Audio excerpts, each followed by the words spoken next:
back again. We are back again. How are you guys doing today? It's another wonderful day. Today is Friday, 23rd June, 2023. Happy weekend to every one of you. Continue to like and share. Today is the end day of this case. Today. Yes, today is the end day of this. Should I say end day or end date? End date, yes. Let's say end date, not end day. End date. Okay, end date makes sense. Yeah, it's the last day. It's the deadline. I don't know what's going to be happening in court. Court have been seated. Like I said, they came late as usual. Yes, we are following up. We are going to be giving you every update in what is currently going on in court today. Please continue to press on the like button. Press on the like button and help us to share. You know, let's do this together. As you can see, we have a couple of things to talk about today, my people. I'm coming to the comment section shortly to appreciate every one of you right there. But I want you guys to know, I want you guys to understand that we have lots of things right there. You can see INEC deliberately deleted results from the IRF. Yes, they did. They deliberately deleted. It means that Labour Party no fit see am, PDP no fit see am. So we don't delete them. It mistakenly deleted. That's what they are saying. You know, because of the country where we live or where we came from, any satanic things like this, in most cases, is possible. Yes, in a developed country, a country that the system works, things like this, you saying it out at all, you're already in prison. But in Nigeria, is a country where you see people celebrate criminalities, things like this, anything to do with bad, anything that is affecting you and I, people celebrate it. We still have some gullible Nigerians that we hear this news now, we say, wait till they happen. That today they start to delete something. Like some people already saying that, and today they start to ring for Nigeria back. Make una rest, bo, make we move on. We already have an update. Let me put this together while I go on this quick break. When I come back, we take on this update, my people. God bless you all. I know they do competition with anybody. If I offend you, forgive me. Show me love. Go there, biza. Kama bara wa lo ninu ife kan akanbi. I know they do competition with anybody. If I offend you, forgive me. Show me love. I go show you love. But I know they do competition with anybody.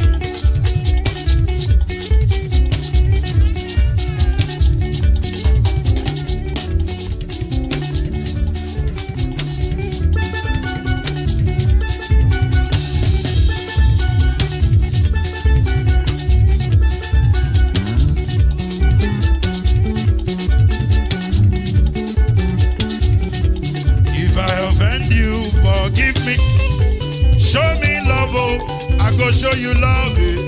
Kama bara wa lo ninu ife kan.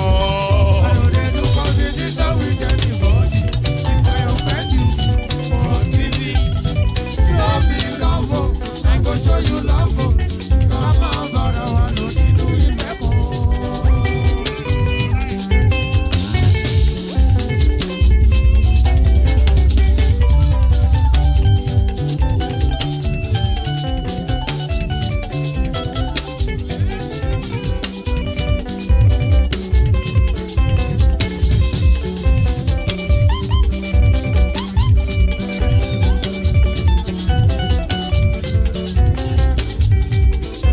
They do competition with anybody. If I offend you, forgive me.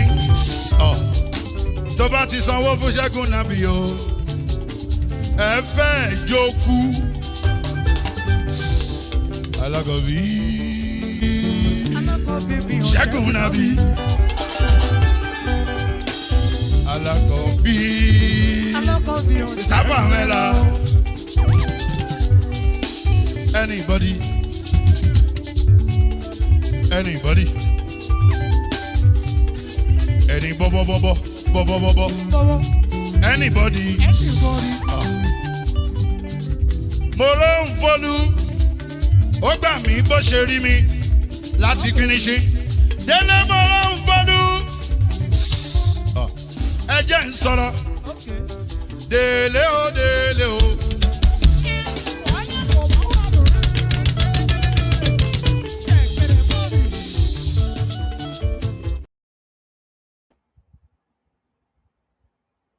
Okay. Thank you very much, my people. It's good to be back again. Mr. James K, we are still waiting for you to respond to us. Meanwhile, as we are talking right now, PDP case is still going on. You know, Labour Party never start. Like I told you guys before, you know, Nigeria is a faith state. You cannot say we have a 3 p.m. sitting. And all the time these people will be telling us, say we get. They never ever keep to that time. You know, 3 p.m. my people are waiting to be on time for on our side. Because for here, for UK now 4:34. Now be today's now be the time where we did so. But they say at 3 p.m. And as we are speaking right now, PDP case still go on. But my correspondent does send me waiting the sub with PDP. I would like make we hear them sharply together. You know, make we hear this one sharply together. Make we hear what they talk for here. Okay, he just want put this one more today. He say, okay, looks like Labour Party case today. Okay, no, I don't take that one. That was the last paragraph. Oh, did you ask Guinea authority about the this passport if it is truly exists? Witness: the former president of Guinea, Alpha Kondo, already said Tinubu has the citizenship. That's all. Olakmekon on the top of his voice. Will you just answer the question? Did you ask any authorities? Then witness, PDP witness had a talk. So PDP witness say Alpha Conde said he was the one that gave the citizenship to Tinubu. Olakmekon, senior advocate of Nigeria, said, now shouting, will you answer the question? Justice Samani now came in. Witness, please, I know you are a lawyer. Just answer the question. Hey, voila. Then witness say, Alpha Kunde said, my God, who be Alpha Kunde? La president be that be for Guinea country for that side. Then Justice Bello can say, what is the problem? Answering the question. Everybody can laugh for inside court. PDP witness, if I say this PDP witness just this one is very stubborn, very, very stubborn. They can say, okay, thank you, my lord. Witness did not ask any Guinea authorities.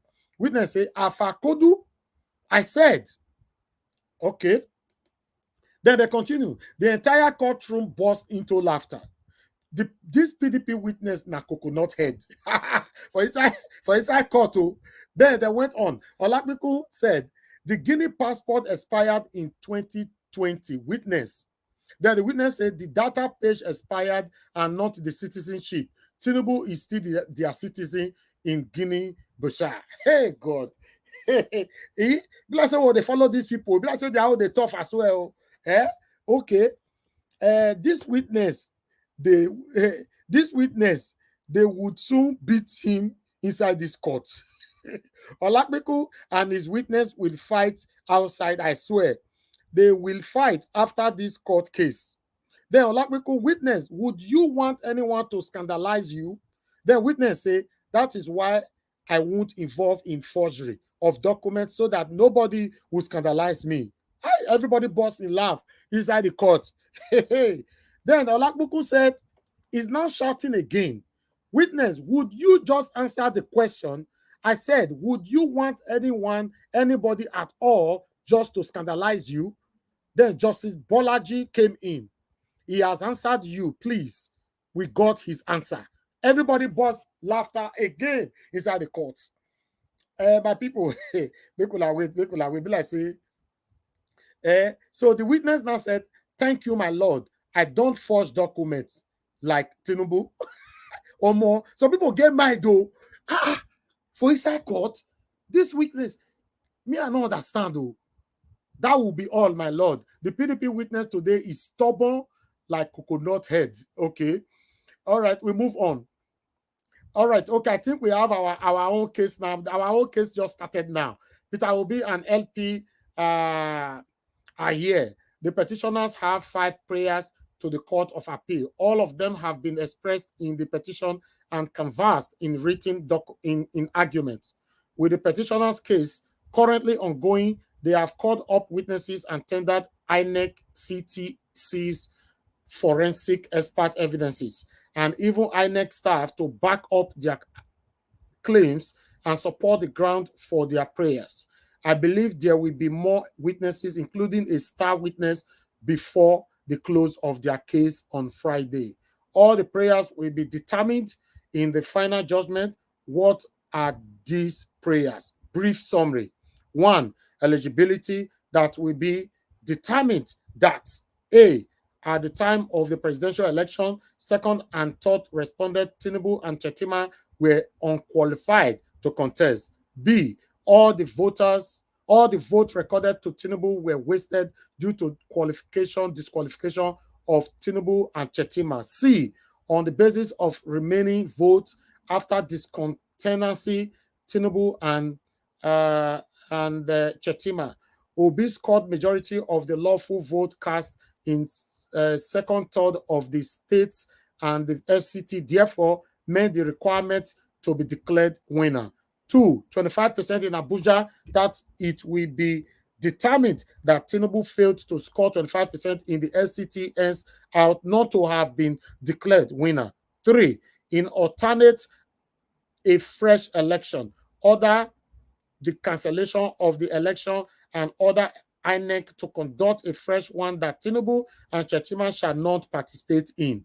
4, alternatively, that they get elected by majority of lawful votes cast, that it may be determined that A, that Tinubu was not duly elected by a majority, therefore his declaration as winner is unlawful, unconstitutional, and of no effect. B, based on the valid votes cast, Obi scored the highest number of votes in 2/3 the state and the FCT out to be declared winner. C, an order directing INEC to issue certificate of return to Obi as duly elected president by issued in further alternative to 1/4 above.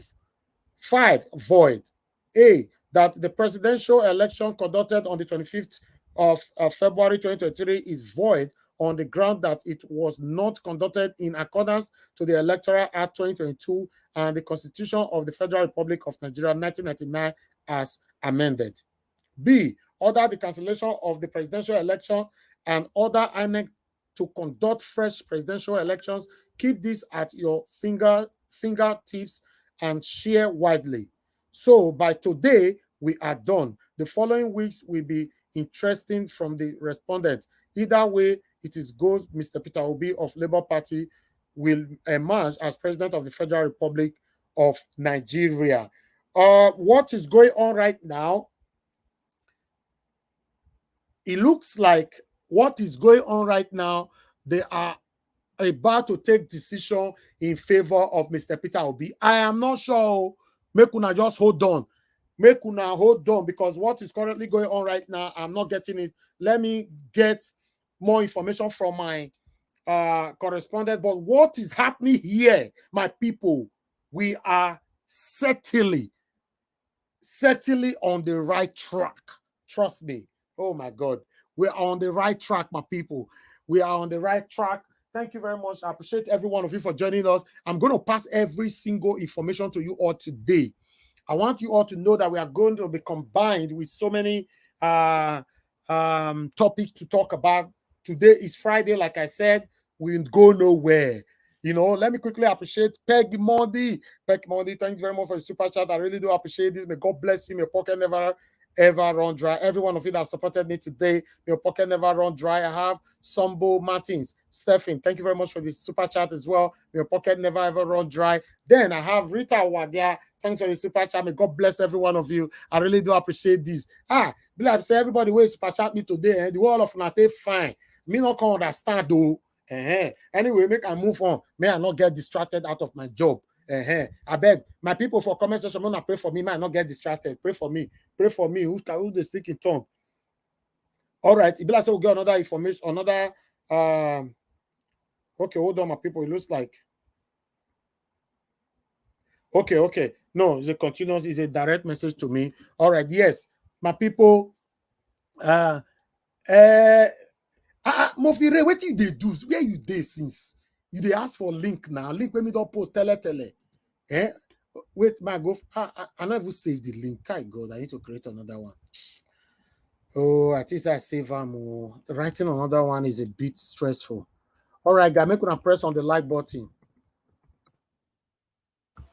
Can I copy it and paste it? No, I'm doing it now. Okay.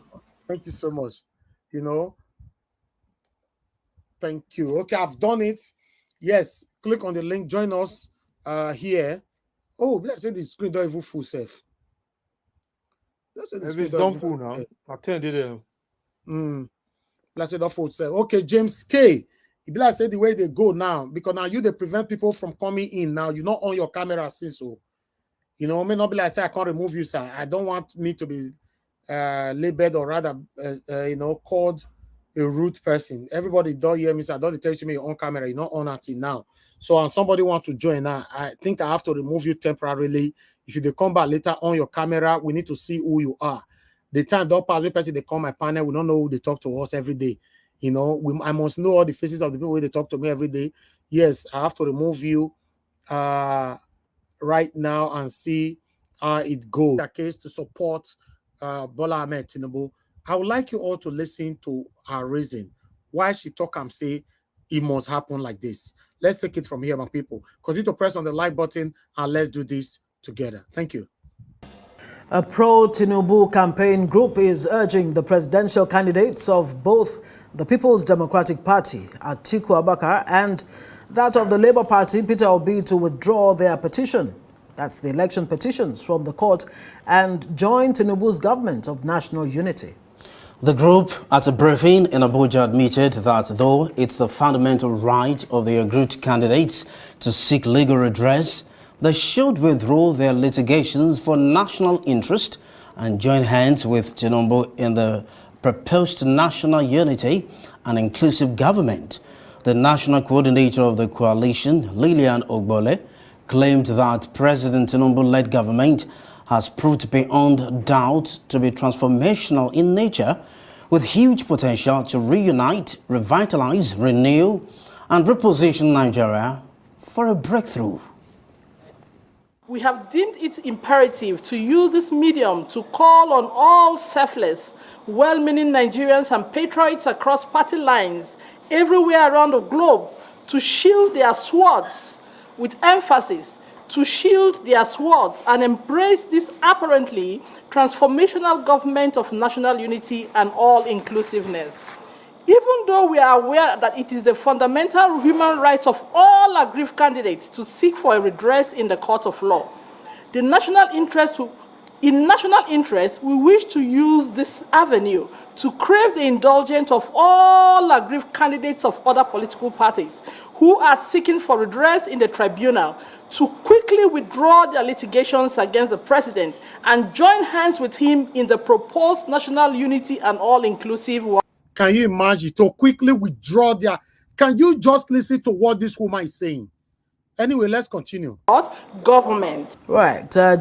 And join hands with him in the tribunal to quickly withdraw their litigations against the president and join hands with him in the proposed national unity and all-inclusive government. Right. Joining us now is the National Coordinator, Coalition of Civil Society Organizations. You saw her moments ago. Dr. Lilian Ogbole, thank you so much for joining us on Newsnight tonight. My pleasure. Thank you very much. It's my pleasure. Well, just for emphasis, let's.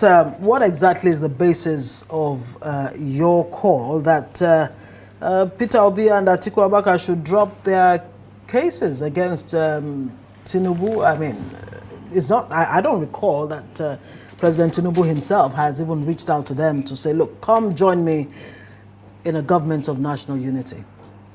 Well, very quickly, like I have always said, the call for these two major candidates to withdraw their litigations from the courts and join His Excellency Bola Ahmed Tinubu in his unity government and the government of all-inclusiveness is a national interest. as a matter of fact. It's in national interest because I think we have the opinion in my group that as a matter of fact, what Nigeria needs now is not problems upon problems, because we have had too many problems in the past. And especially when you have a president who has been, officially, voted for, is in power, and then is doing everything that he thinks is best for Nigeria. Can you imagine? My people, make una take pen and paper. Not say this should not turn, so I don't know what I want to talk about it. Make una just the listen. This one a woman will get picking, get everything for Nigeria just because of stomach infrastructure. Listen. All Nigerians are applauding the president for the giant strides so far. They are applauding. Madam, how many Nigerians they applaud them? How many of una? What do you mean all Nigerians are applauding the president as so far? Somebody that's been in office less than 4 weeks, how many Nigerians applauding him? God is watching you all. Him for his policies that are very friendly, human friendly, that is subnational friendly. They are applauding him for being very proactive. They are applauding him for being very detribalized, for giving appointments to those that appointments are due for. And of course, he's shown the all-inclusiveness thus far by being very, very neutral, detribalized, and nationalistic. Does it serve Nigeria's democracy when you say that those who have gone to court seeking for justice for what they say is, a travesty, in the sense that the election was robbed from them, at least the outcome of it? I mean, don't you think it will deepen Nigeria's democracy to allow this case to, run its full course? You see, when you talk about deepening of Nigerian democracy, it's relative. In the first place, what is democracy? What is the essence? What is the aim of democracy? Democracy is government of the people, by the people, and for the people. And for me, the underlying word there is for the people. Democracy is all about development. Democracy is all about good governance. Democracy is all about building of infrastructures. It's all about strengthening democratic institutions. It's all about the ordinary man, the ordinary people. And it's about good service, good administrative service to the people. If election has been conducted, of course the election was conducted, and there are various allegations left, right, and center. Every candidate is accusing the next candidate of one fraudulent activity or the other, and all of that. Madam, you are satanic. Let me tell you what is democracy. You don't know what is democracy. You are satanic. A democracy is a system of government by the whole population or the eligible. Get that right. Eligible members of the state, of the country, typically truly elected, legitimately elected representatives. That is what it means. You are satanic. You are describing democracy for gullible Nigerians, not for people like us. Let's continue to listen to this satanic woman. Thank you very much, my people. Please like and share. Good administrative service to the people. If election has been conducted, of course the election was conducted, and there are various allegations left, right, and center. Every candidate is accusing the next candidate of one fraudulent activity or the other, and all of that. They are all accusing themselves. But what we are saying now is this: the election has come and gone, and for us, the major reason why anybody contested in the first place is to deliver on the dividends of democracy to the people. Now we have a candidate whom a lot of people were against ab initio. Many people were against him. There were too many stories left, right, and center about his health, about his personality, about his capacity, and so on and so forth. But thus far, he has been able to prove himself. He's been able to prove them wrong by doing what the needful, what is right. His policies, his socioeconomic policies have been second to none. He started on a very good note, on very good footing. Policy is daring what so many governments in the past were not able to dare. He is doing what any candidate who thought he was going to rebuild Nigeria is doing. Okay, now whereas it's so early in the day to appraise the president, we would not score him low at all on his decisions so far, in all fairness. But we want to know, who is this message coming from? Is it coming from you, or did the president send you to talk to Peter Obi and Atiku Abubakar to broker a truce? The president did not send me. I'm a patriotic Nigerian by every standard of the world. There are a lot of patriotic Nigerians, so why are you on this mission? What's the need for you? Every Nigerian decide on what to do. I'm a full-blown adult. I have my own ideas. I have what I want to do. I have my ambitions. I have what I think is right for Nigeria. I know what I want for Nigeria, my plans for Nigeria, and how I want Nigeria to be in the next few years from now. But if you do not allow I mean, I'm sure you do agree that not every Nigerian may be on the same page with you on this particular matter. Those who are concerned, Yes. the candidates. You see, it mustn't be every Nigerian must not think the way I think. Absolutely. But I also have the right to air my opinion, to air what I think is right for Nigeria. I have fought Nigerian case for too many years now. I've been on Nigerian case, I've been on youth inclusiveness, under the auspices of One Adult Youth Advocacy Group. I've been here, I've been there, I've been everywhere, trying to see how we can achieve the Nigeria of our dream. Let's flip the coin. I like to role play to get to the bottom of an issue. Let's flip the coin. If you were a candidate and you contested and you were not happy with the result of the elections, and then you went to court, and then someone came to you to say to you, drop the allegations and let's work together, what would be your reaction? Okay. If I see that the person is on track, because at the end of the day, what exactly are we looking for? Are we selfless in our pursuance? Are we nationalistic in nature? Are we looking for the collective good of the Nigerian people? Are we trying to make name for ourselves? Are we trying to look for cheap fame? Or what exactly are we looking for? We need to define very properly from the beginning what exactly we are looking for. When you for say me, what are we looking I have for, contested an election before in the let's past. get it clear. Sorry, we need to, go ahead. let's just maximize the time. Who are you referring to now? Are you saying that Atiku and Peter Obi may not necessarily be altruistic in their seeking for justice at the courts? Is that what you're saying? Are you questioning? I have not said that. Yeah. By the way, if you listen to me, my appeal was a compassionate one. I did not force. I have not forced anybody. The group has not said these guys must go and withdraw their cases from the court.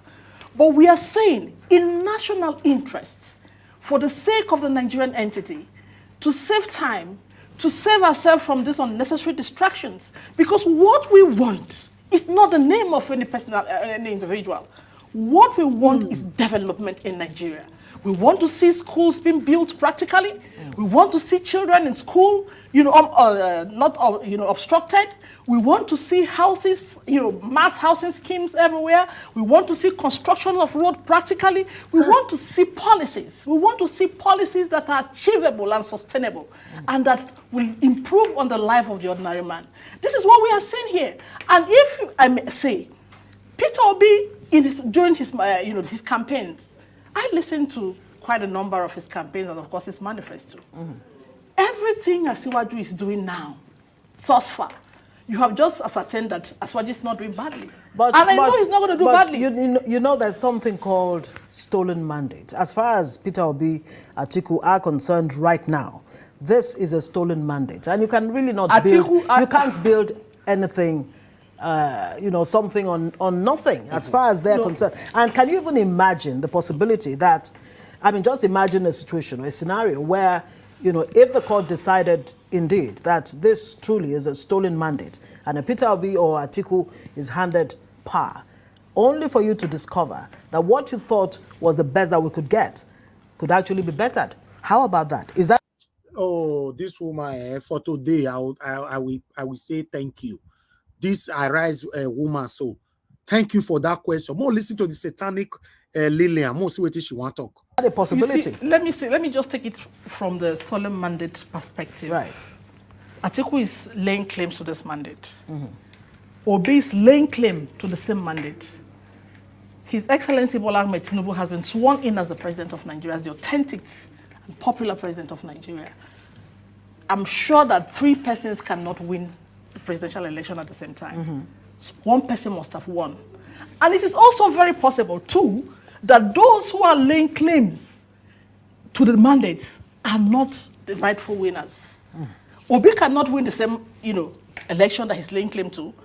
Atiku also cannot win the same election. Both of them cannot win the election. That is what the court will give closure to.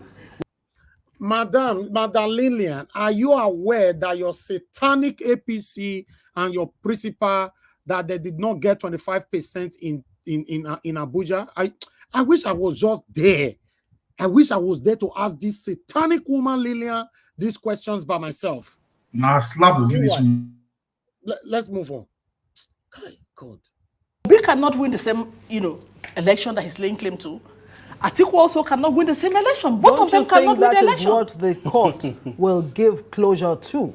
When the court finally decides and says, look, all three gentlemen, this was the winner, or this is a rightful winner. It's not for us to decide. It's not for us to decide. It's not for you to decide. It's not for any Nigerians to decide. It's for the courts to decide. Don't get me wrong. Who won the election. Listen, don't get me wrong. No, because you know why we need to interrogate this. Okay, go ahead. One of the points you raised in your intervention is that, look, if Peter Obi and Atiku Abubakar are sure that their intentions are really in the public interest, in the national interest, then they should step down. It's almost like a blackmail, really. That's what it seems like. Blackmail. It would seem to them. It's not a blackmail. You can look at it from the perspective you want to look at it from. Right. And what I also mean as a Nigerian, as an adult, could also be different. In this case, what I meant and still mean and will continue to mean is that, look, right now as it were, we are starting very well.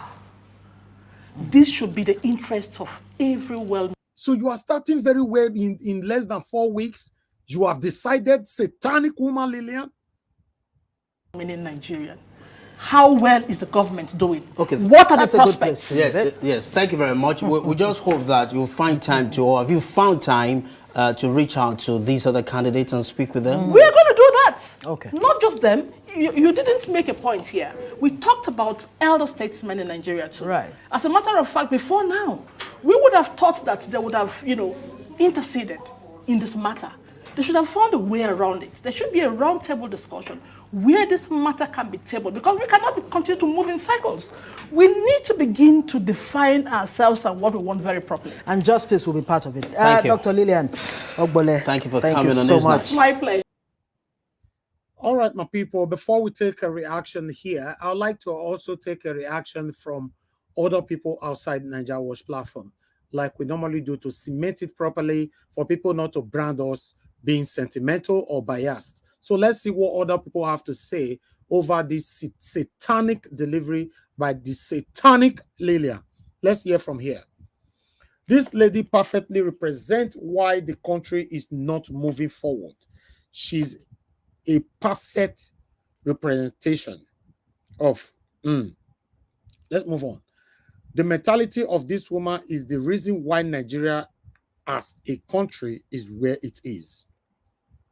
Then I have another one here. I weep for Nigeria and I weep for this Lillian. How does she got her own PhD? What a shame to education. A PhD title must be withdrawn immediately. What a shallow thinking faculty. Is it not the interest of the people that the case is in court? Question. Let the court determine the right winner of this election. Then we have another one here. Shameless entities filled with criminality and corruption.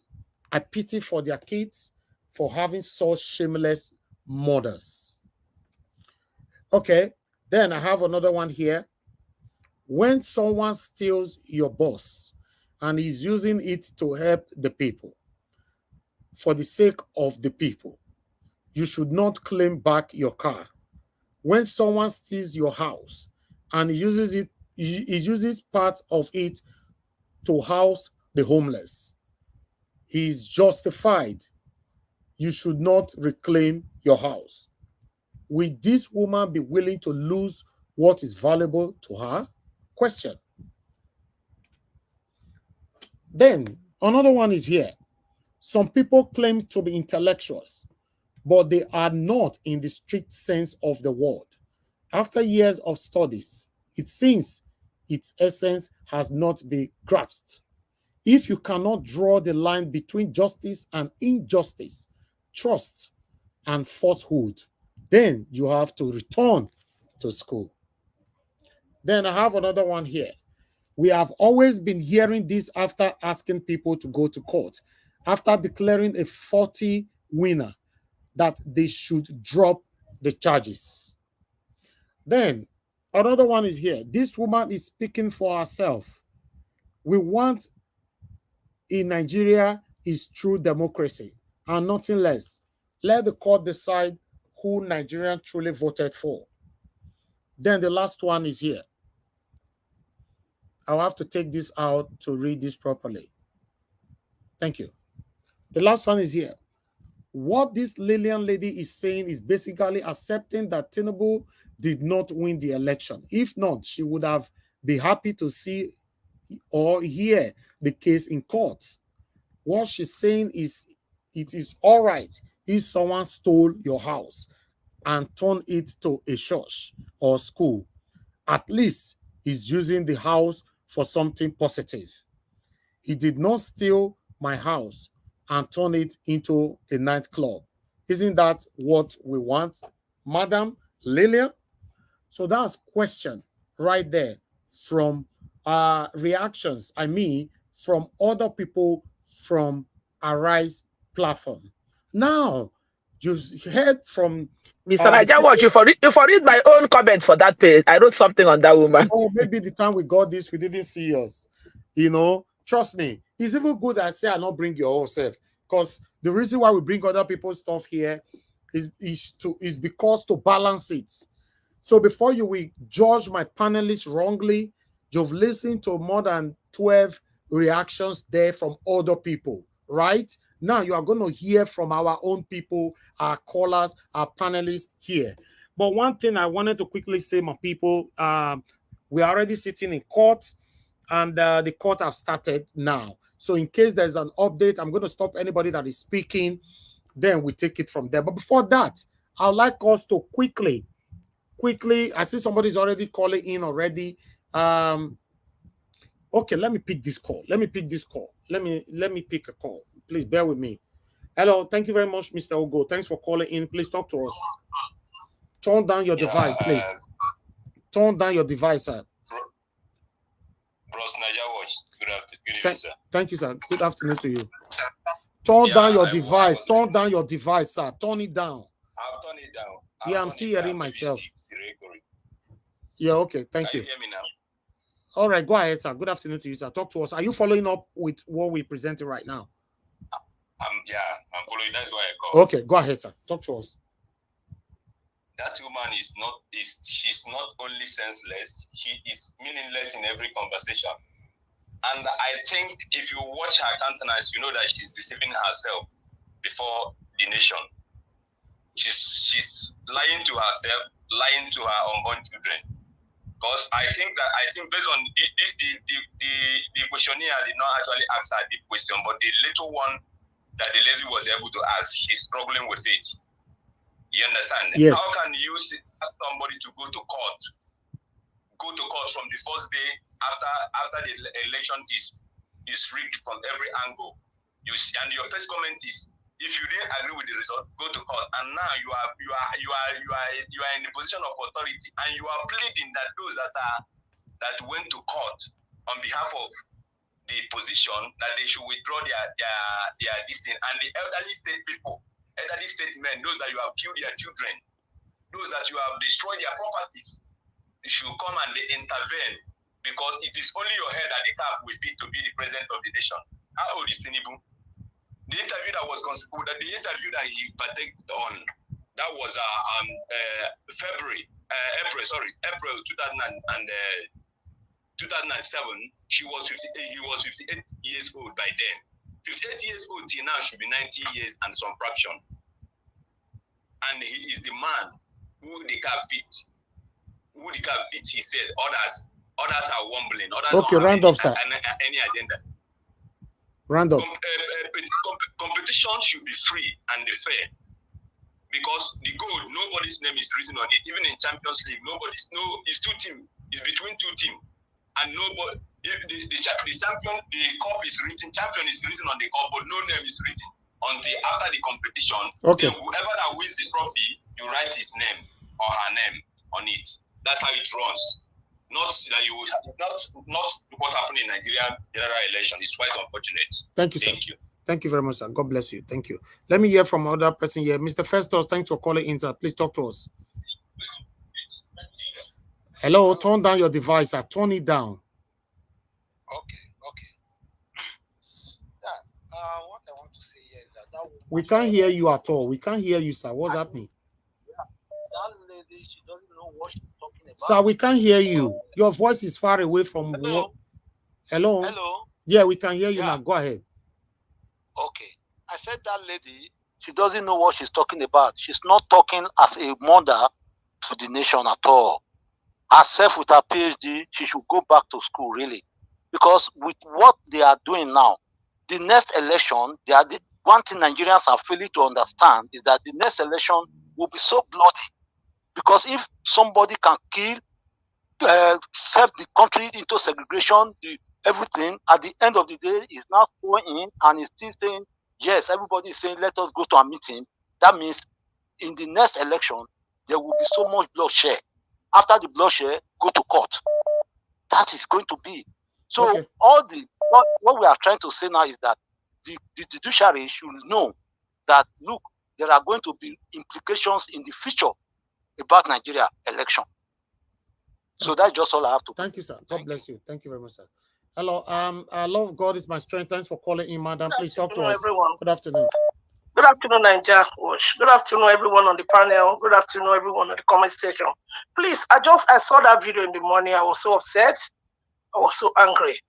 Now, I just want all of us to, if we have a body language analyst, maybe among us, anybody, watch that woman. You can see that she's not steady. You can see the way she's doing her legs, because she knows that what she has come to say was not her from her own mind. She was sent out to do this. And number two, another thing I want us to look again is to actually know that the judiciary did not collect any money. If the judiciary has collected money, they will not be panicking now, sending people outside. That's the number two. Now there's a panic. A panic is going on now in their camp. The APC camp are panicking. They know that this case is going to be lost. So they are looking for every way.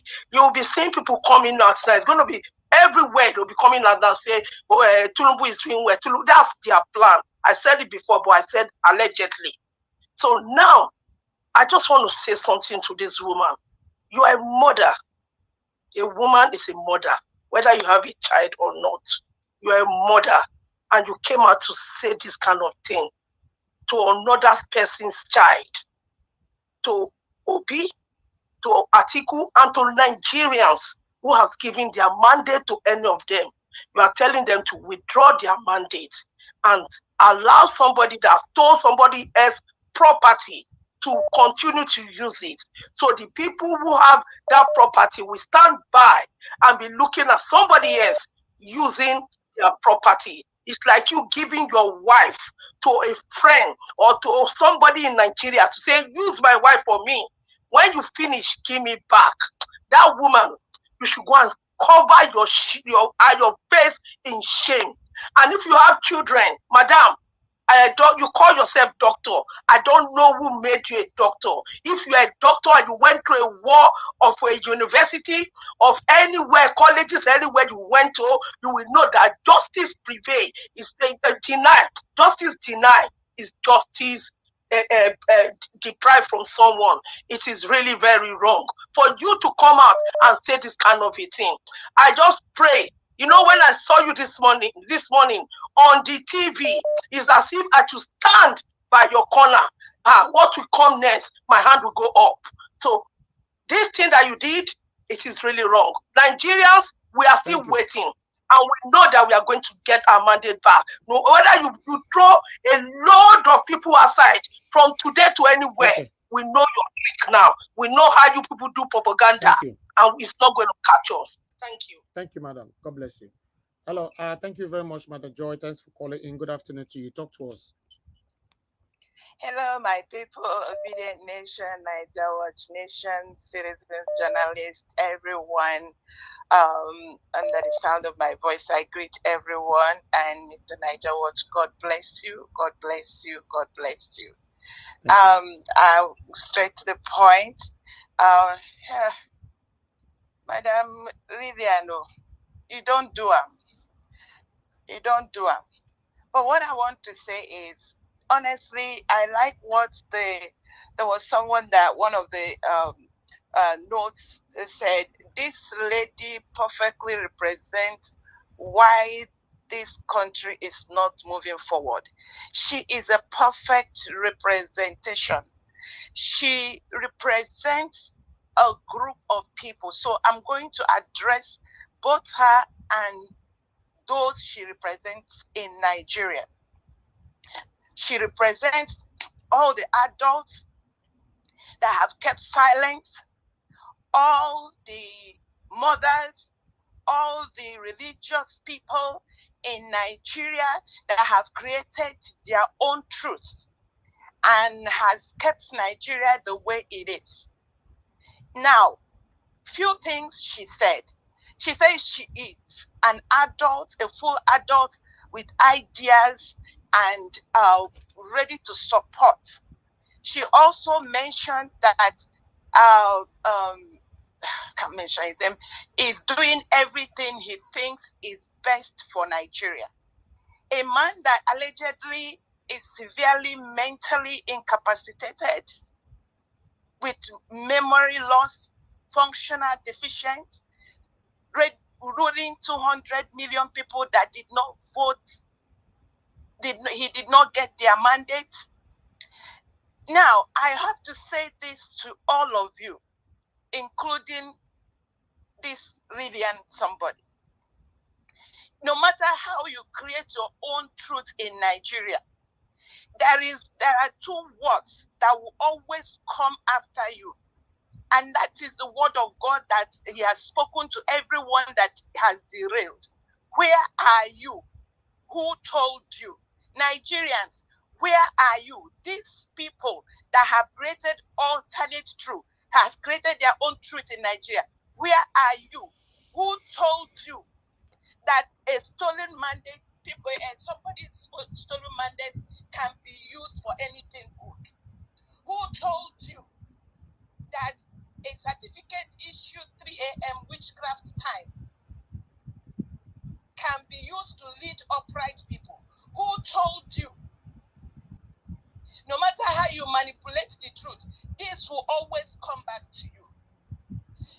And again, whatever you are representing, I want you to know that God will have to apologize to Sodom and Gomorrah if he does not judge this endorsing, stealing, bribery, corruption, eliminating people, all this evil, 114% increase of anything why people are suffering.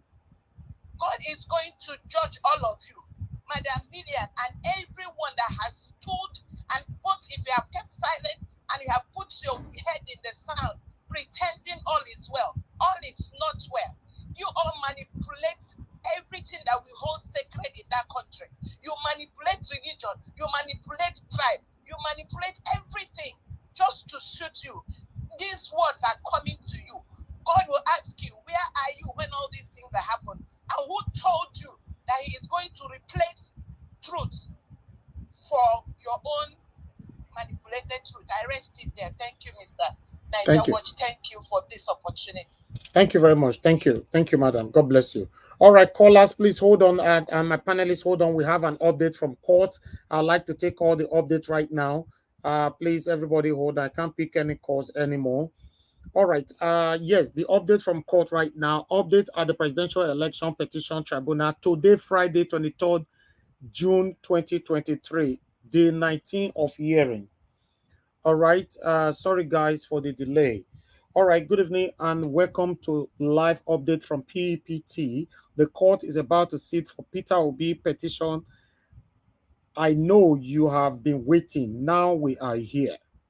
That is all right. We'll move on. My lord, My lords are here 4:55 p.m.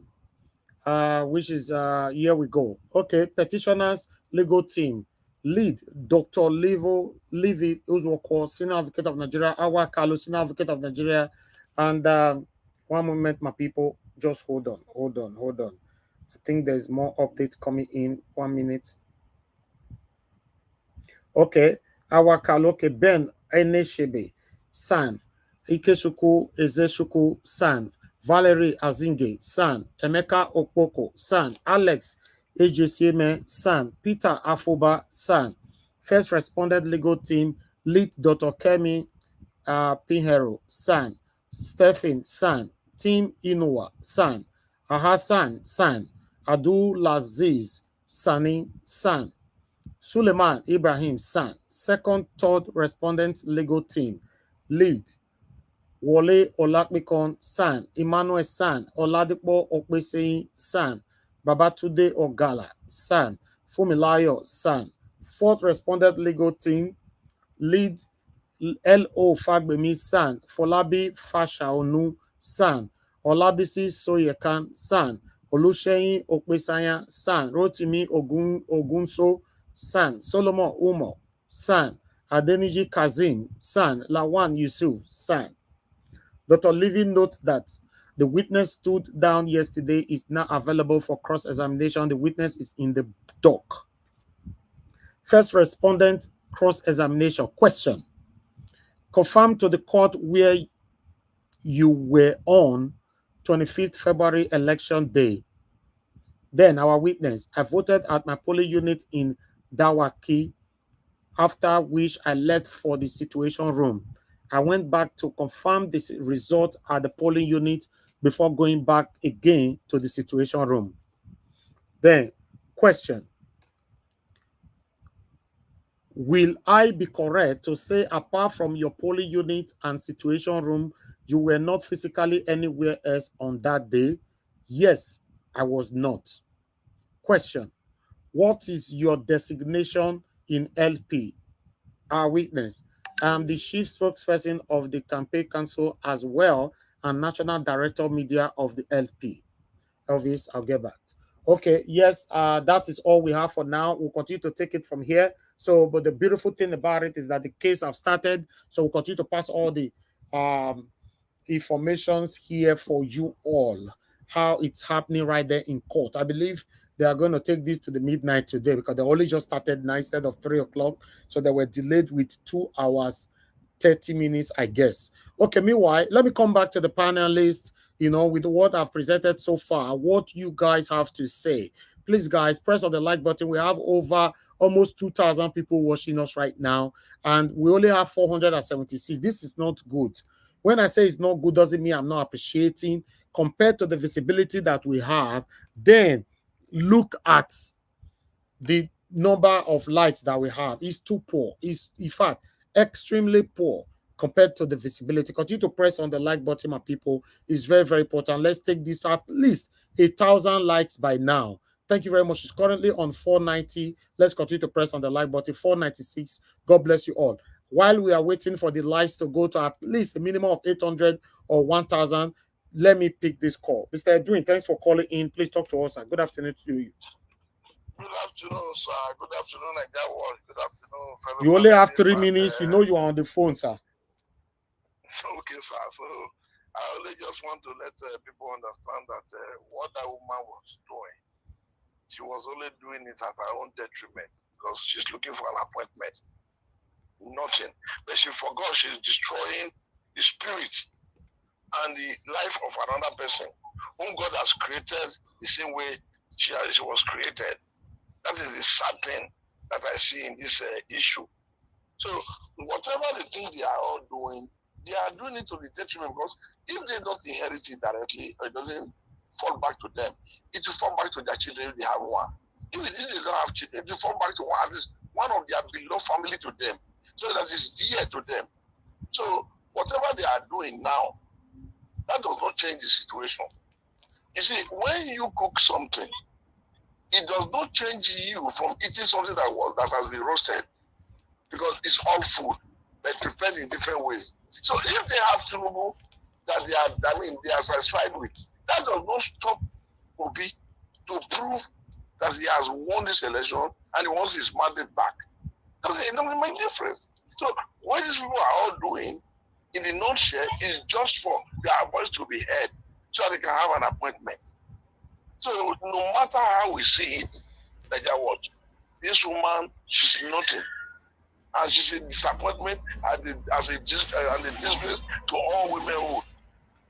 Because if not, you will always say in the name of affairs or in administrative body, women are more reliable. If this one is made to head anybody, that body will be buried. So it's a pity that they came out not to know and not to realize what she was doing. So thank you very much. I'll hang up for now. Find your way to the panel, sir. Find your way to. You don't belong to the comments, to the phone call. Okay, sir. Okay, I will do that now. Thank you, sir. All right. Thank you very much, people. Then I'm going to continue to update you all what is currently happening right there in court as I get an update from my correspondents right there. But meanwhile, I would like to prioritize the new person on the panel today, which is Nana Henry. Nana Henry, it's good to have you on the panel today. Thank you very much for joining us. Please talk to us, sir. Good evening to you once again. Unmute yourself. Can you hear me? Nana Henry, are you there? Okay, Nana Henry, it looks like you're not available. Fortunately, I have to remove you from the panel. Okay, you're not available. Please, you can come back again because other people want to join the panel. So, yes, those of you trying to join the panel, I've reposted the link. You can come in and let's take it from here. But meanwhile, let me quickly move on to prioritize somebody else again from Nigeria, Williams Winner. Williams Winner, please talk to us. It's good to have you on the panel. Good evening, Mr. Harris. Thank you. You have noise on your end. Okay, I'll come back. We'll come back to you, yeah. Okay. All right, my people. So thank you. Now let me go to the original first time here on the panel, which is Mr. Henry Gabriel. Mr. Henry Gabriel, are you there with us? Yeah, I'm here.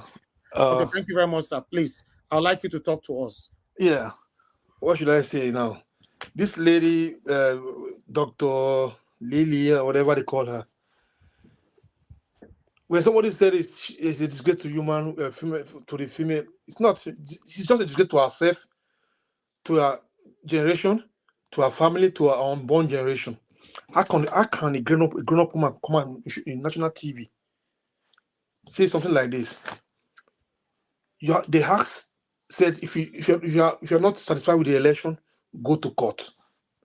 People went to court to seek for justice. And the same people who said they won the election, sending people to come on national TV to come and settle, to take the case out from court. It's never done anywhere. It's not done. Nigeria did not vote for Tinubu. Nigerians did not vote for Tinubu. Nigerians vote for Peter Obi. That is why we are in court today. If they know they won this election, they should keep calm. Let them do what they are doing till we finish our court case. When the courts announce who won the election, after they check all the proof, then we start from there. It's not for her to come up. You can see the way she sit there. She was shaking. I guess her bumper was too hot there. She was shaking there. She was not comfortable. She could not even tell the people who sent her to that place to say, this is too much for me. I can't. Because she's so greedy, because for her own selfish stomach interest, she came there to fool herself. She just came to fool herself. So that means she will say somebody stole her own right now. She will let it go. It's never done anywhere in the world. More than many millions of Nigerians vote for Peter Obi. I know how many people who buy during this election. Many people are depressed in this election. Many people lost a lot of people in this election, lost a lot of things in this election. Then what she's trying to say now, those people should move on and let's settle. What are they settling? When you have grudges, You have a unsatisfied election, you go to court. This is what they said. Go to court. We are in court. Why they could not be patient?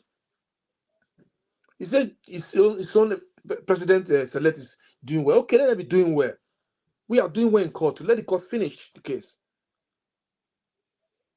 And she's so lucky that Rufai was not there. And the lady from RSTV, she tried a lot. The other man was so, I don't know. Some of these people always come to RSTV. Maybe they tell them, okay, I don't want Rufai to be there. I don't want people to be there. That's why she came there. Because she could not even answer the question they gave to her. She was just dancing around the bush. She's not thinking before. I don't know what was she thinking when she came to that place. Huh? You ask people who are hungry Nigerians who are hungry. They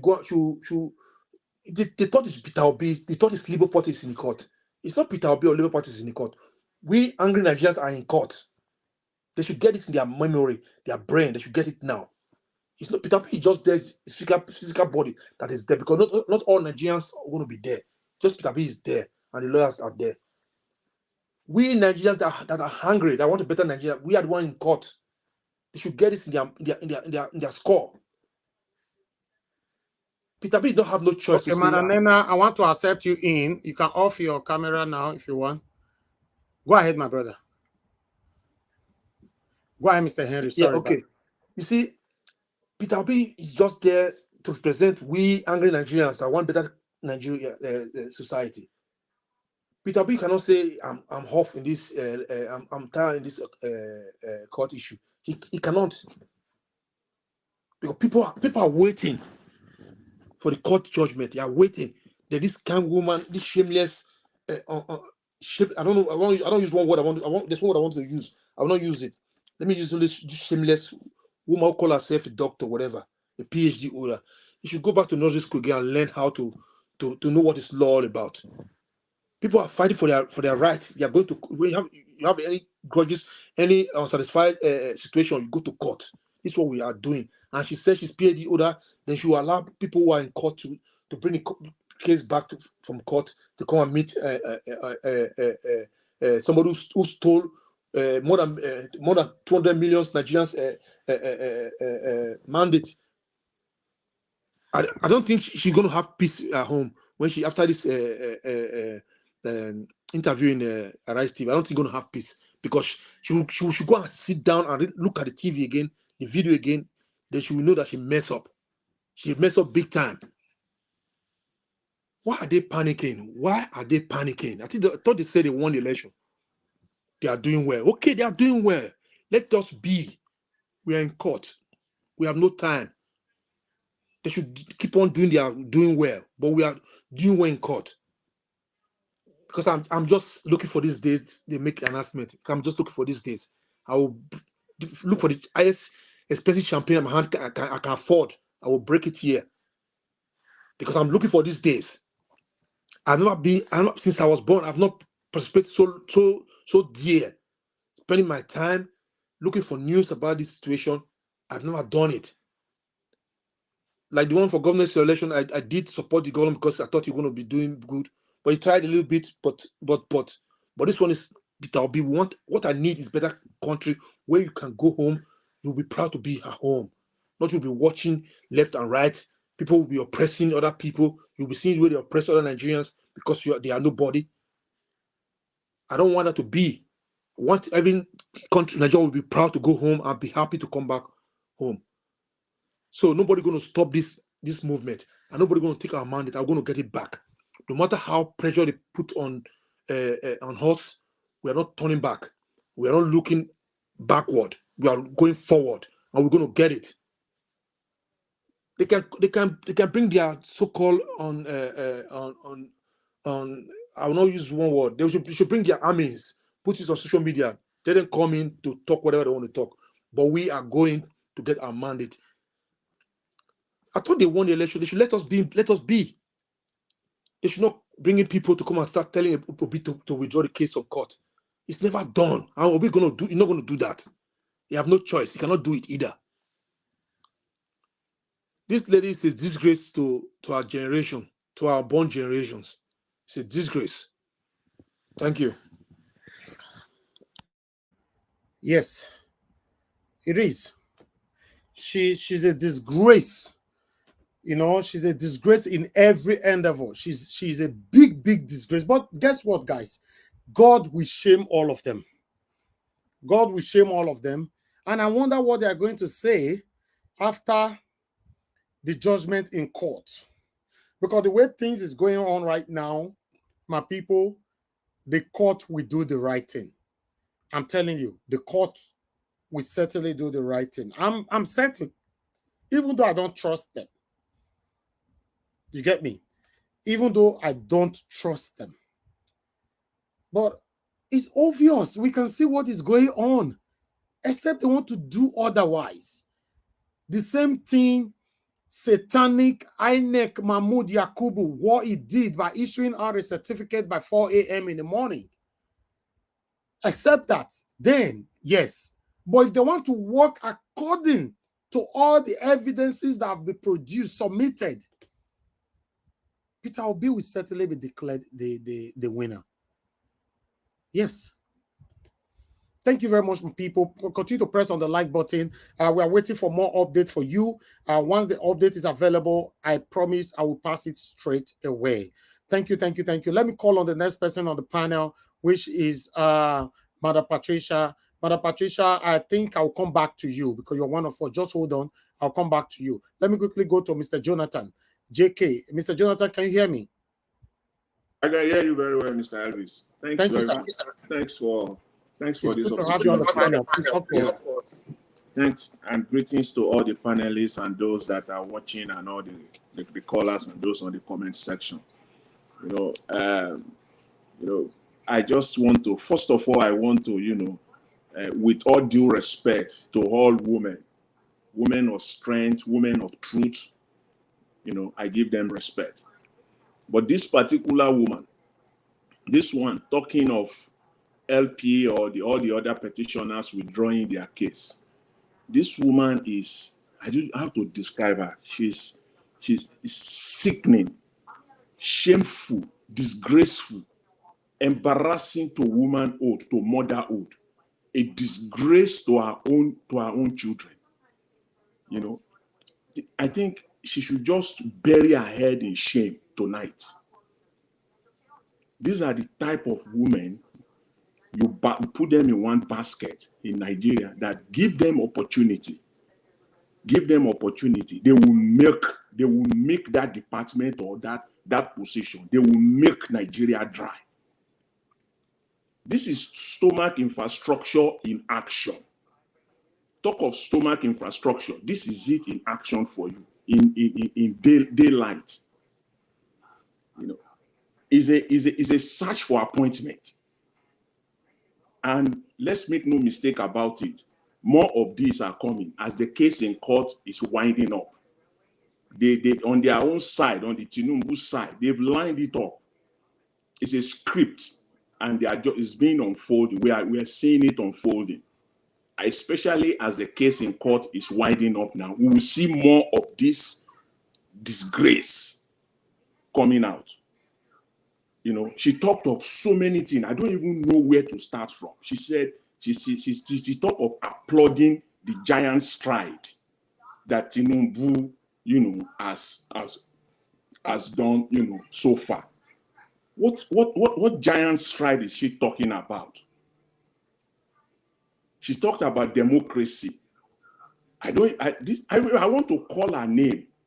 Lilian Ogbole. She's I don't want to put that title PhD. I don't even want to, just call her who she is. Ogbole, Lilian Ogbole. Wherever you are a disgrace. Complete disgrace. She's looking. She's passing the blame to the other party. She talk about sheep fame. She's looking for sheep fame, and I think she should be in the hall of shame. And I believe that she has entered into that hall of shame today. With all Nigeria is going through, she said Tinubu has done well thus far. what giant stride are we talking about? Is it the removal of subsidy? Is it the student loan? Is it the removal of CBN governor or the removal of the EFCC governor? What impact has all of this got to do with average Nigerians? Just look at her talking. She's sickening. And I even believe everything the way I've, qualified her with is still an understatement. These are examples of people Nigeria do not need at all. At all. Again, man, our thought process is so faulty thought process and senseless. I just don't know how this woman bagged PhD. It's like a case of when you see irrationality, self-centered agenda, it takes away every responsible reasoning. She can't reason, even with all her studies or education, because her self-centeredness have taken all responsible reasoning as just eating it up. It's so shameful, and she's using the media, as a platform to perpetrate. This type of people should not even have the platform at all. Where does she get the money from? She even had a press conference. This woman had it, because after you showed the video, I went to now go and search for it, and I saw that this woman even had a press conference prior to this interview. I want to believe she had a press conference, called all the media. Yes, we played the jump now. Okay, so where did she even get the money from to even organize a press conference? Yeah, we played the press conference before that. I'm just where? This is not what Nigeria needs at this time at all. Not at all. Talk of body language. It's very clear. She's only doing this for personal gains. It's very clear. She feels so, she wasn't straight. You can see her. She wasn't straight on her seat. She has to be forceful. Okay, She was Mr. very Jonathan. forceful. Yes? I have to stop you. We have an update. I'll come back to you. Okay. All right, guys. We have an update from court. So I'll take it from here. You remember the last paragraph. I always like to go to the last paragraph so that you guys know where we're coming from. Okay, the last paragraph was question. Will I be correct to say, apart from your poly unit and situation room, you were not physically anywhere else on that day? And our witness said, yes, I was not. Then another question was, what is your designation in LP? Our witness said, I am the chief spokesperson of the campaign council as well, National Director Media of LP. So that was where we stopped. So I'm going to continue from the new update right now. Question. You were not a polling agent or collation agent for your party in any of the polling units? Our witness said, I am a collation agent at the situation room. Then question is asked again. Our witness said, no, apart from my polling unit where I conducted my election. Question, look at this Federal High Court judgment CTC delivered on the 23rd, 1st, 2023, LP versus INEC. Confirm it is one of the suits your party filed. Our witness said, yes, my lord. He is now seeks to tender the judgment before the court. The petitioners object to the document and we give reasons at the final address. All respondents do not object to the document sought to be tendered. The court, the CTC of court judgment is hereby admitted into evidence and marked as Exhibit X1 accordingly, as the court pleases.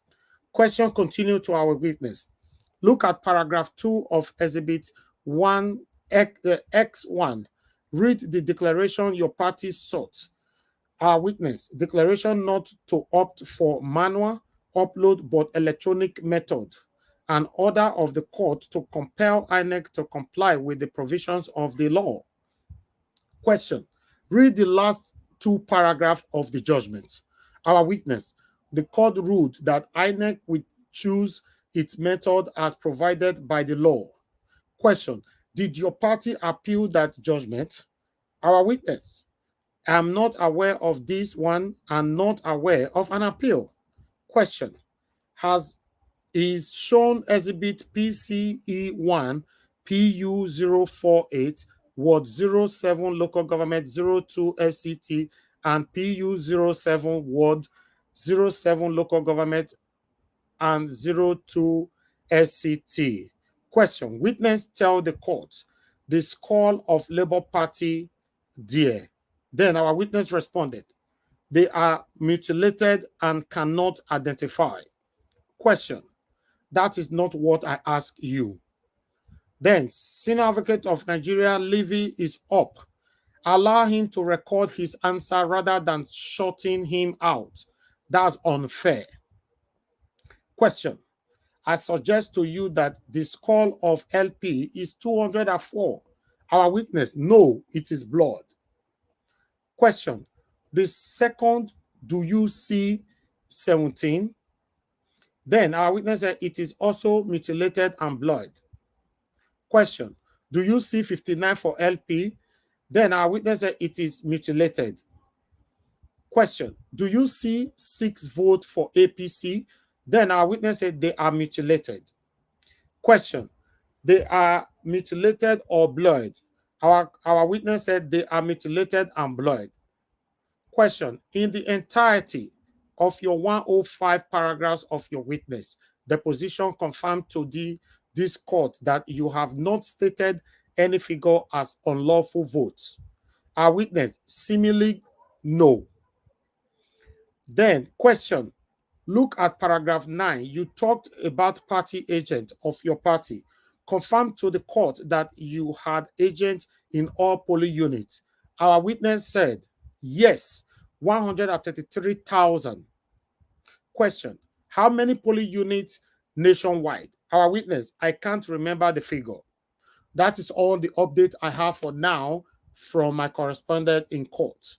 So guys, like this broadcast as we continue to update you with the full report, what is currently going on in court. Thank you very much, Mr. Jonathan, for your understanding. So I would like you to go ahead and give your let me this update that we just read now. Let me just quickly, touch on it briefly. You see, okay, this APC INEC people, lawyers, I don't know what they are taking Nigerians for. Perhaps they think Nigerians are just fools, that people don't know what is going on. Because if they thought, I think basically, as learned as they are still in that old age that Nigeria is still Nigeria of 10, 20, years ago. You mentioned that there was a court judgment. Yes, there was a court judgment that INEC should conduct election the way it seems fit, constitutional right. Fine. And then there was the INEC guidelines. That means INEC came out with the ways and method they want to conduct the election. The question then is, did INEC follow that guidelines? Obviously not. So I don't know where that question is coming from. He thinks people are just stupid or what? What kind of line of question is that? Because he was asking that witness, trying to prove that INEC INEC has the right to conduct election the way and manner it chooses, and that there was a court judgment to that effect. Fine. There was a court judgment. Agree, because the witness said yes, there was a court judgment. But INEC did not follow even its own guidelines. So I don't know where that argument, that line of argument, I don't know how they want to put that through in the court. It's just obvious. That's just what comes out as you are reading that transcript. And then back to this, this woman thing, because I know a lot of people have said a lot, and people still have a lot to say. And there's so much to say about this woman, because as I said, this is what Nigeria just does not need this at this time. I was talking about her body language. You can see, one thing I noticed, in that video is that she was very forceful, to be comfortable. To be comfortable comes naturally. It has to come naturally. You have to be comfortable when you are making your point, you know. But when you are being forced, you are very forceful. That's what you can get in a body language. When you see someone that is very forceful in trying to, you know, to be comfortable there, because that's the only way she can be comfortable. She just have to be forceful. That was very clear. So you know that this is not natural. She was just doing this for her own belly. It's just for her own belly. Just what she's going to get out of, you know, out of this. And for the Arise guy, the lady was fine. That guy saying that, I think he said that they will not score Tinubu low on what he has done so far. That's another low. That's another low from a journalist. If you want to be balanced, what has Tinubu done that you even want to give him a pass mark at this point? He is a journalist. Can he come out and make a presentation or even make a remark, or either a closing remark or an introductory remark on his show, outlining that what Tinubu has done thus far is good for Nigeria? No. Everything they are doing now is just playing to the gallery. That's what they are doing right now. They just want to make sure that people are, you know, trying to buy people. That's what they are doing right now, trying to buy people. Is it the appointment that we have even seen thus far, which is simply the appointment, the talking of competence? Is that competence that we're seeing? Just putting their own people. They are all Tinubu boys. I think somebody said that. I think was it yesterday or day before on the panel. These are all Tinubu boys. He's putting them there because those are the people that will carry out. So that by the time they now come out with their real self, these are the people that will be defending them. You will run to the police. That's a dead end because his man is there. You will go to EFCC. That's a dead end. His man is there. Is it the monetary policies you want to talk about? Dead end. His man is there. That's what they are doing right now. They are placing their own people. I want to see Tinubu bring in, because look, there is nobody on earth, and I stand to be corrected, that really wants to defend his own professionalism and his career and everything that he has worked for all his life, that will put it on the table to come and work for this government. They can't.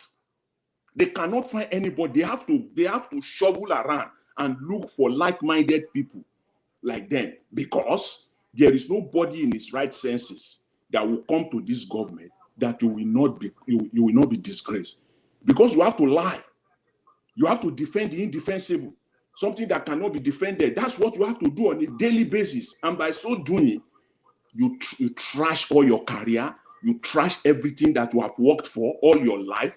And I don't think any sensible people, they will want to put their head on the platter for Tinubu. There are so many, they will get a lot of such people, you know, within their ranks that they will put in all these places. Let us see. At least we've seen the few ones they've done. We know that these are all his boys that they are all putting there. Nothing. All the service chiefs and everything. Talking of service, that's not a big deal. Is that what this guy is talking, that Tinubu has done a lot? Because all the service chiefs that they put there, those are the people that they want to be there. They are all looking for positions. These are the people that they are looking for opportunity. If he really wants to do it, let him go on massive retirement of the military, not just and pick the service chiefs. Retire like about the top 100, retire them that they have reached the age of retirement, and then start picking your people like number 6, number 7, the person that doesn't even think that he can even get close to that position in the next 5 years, put him there. They can't do that. They have to put the next in rank, because that one is already, you know, that his retirement age is coming near, and he wants to be there also for the next 3-4 years. That's what happens in the civil service. Everybody wants to make sure that as his retirement age is coming, we need this opportunity. Even if I'm going to be director, or even if it is for 6 months, even if it is for 1 year, let me be there, and then I can retire too. These are the people that, so nothing has been done thus far. So they can be running their party. All I know is that at the end of the day, with the way things are going in the court right now, they stand no chance at the court. Our eyes now are in the we focus now more on the Supreme Court to see what but this present appeal court petition going on right now, except those judges want to bury them. I mean, as in, it's just impossible. It's impossible for them at this point in time, to do anything otherwise. So I want to leave it at that for now. And thanks very much, Mr. Elvis, and thanks to all the panelists. Thanks all.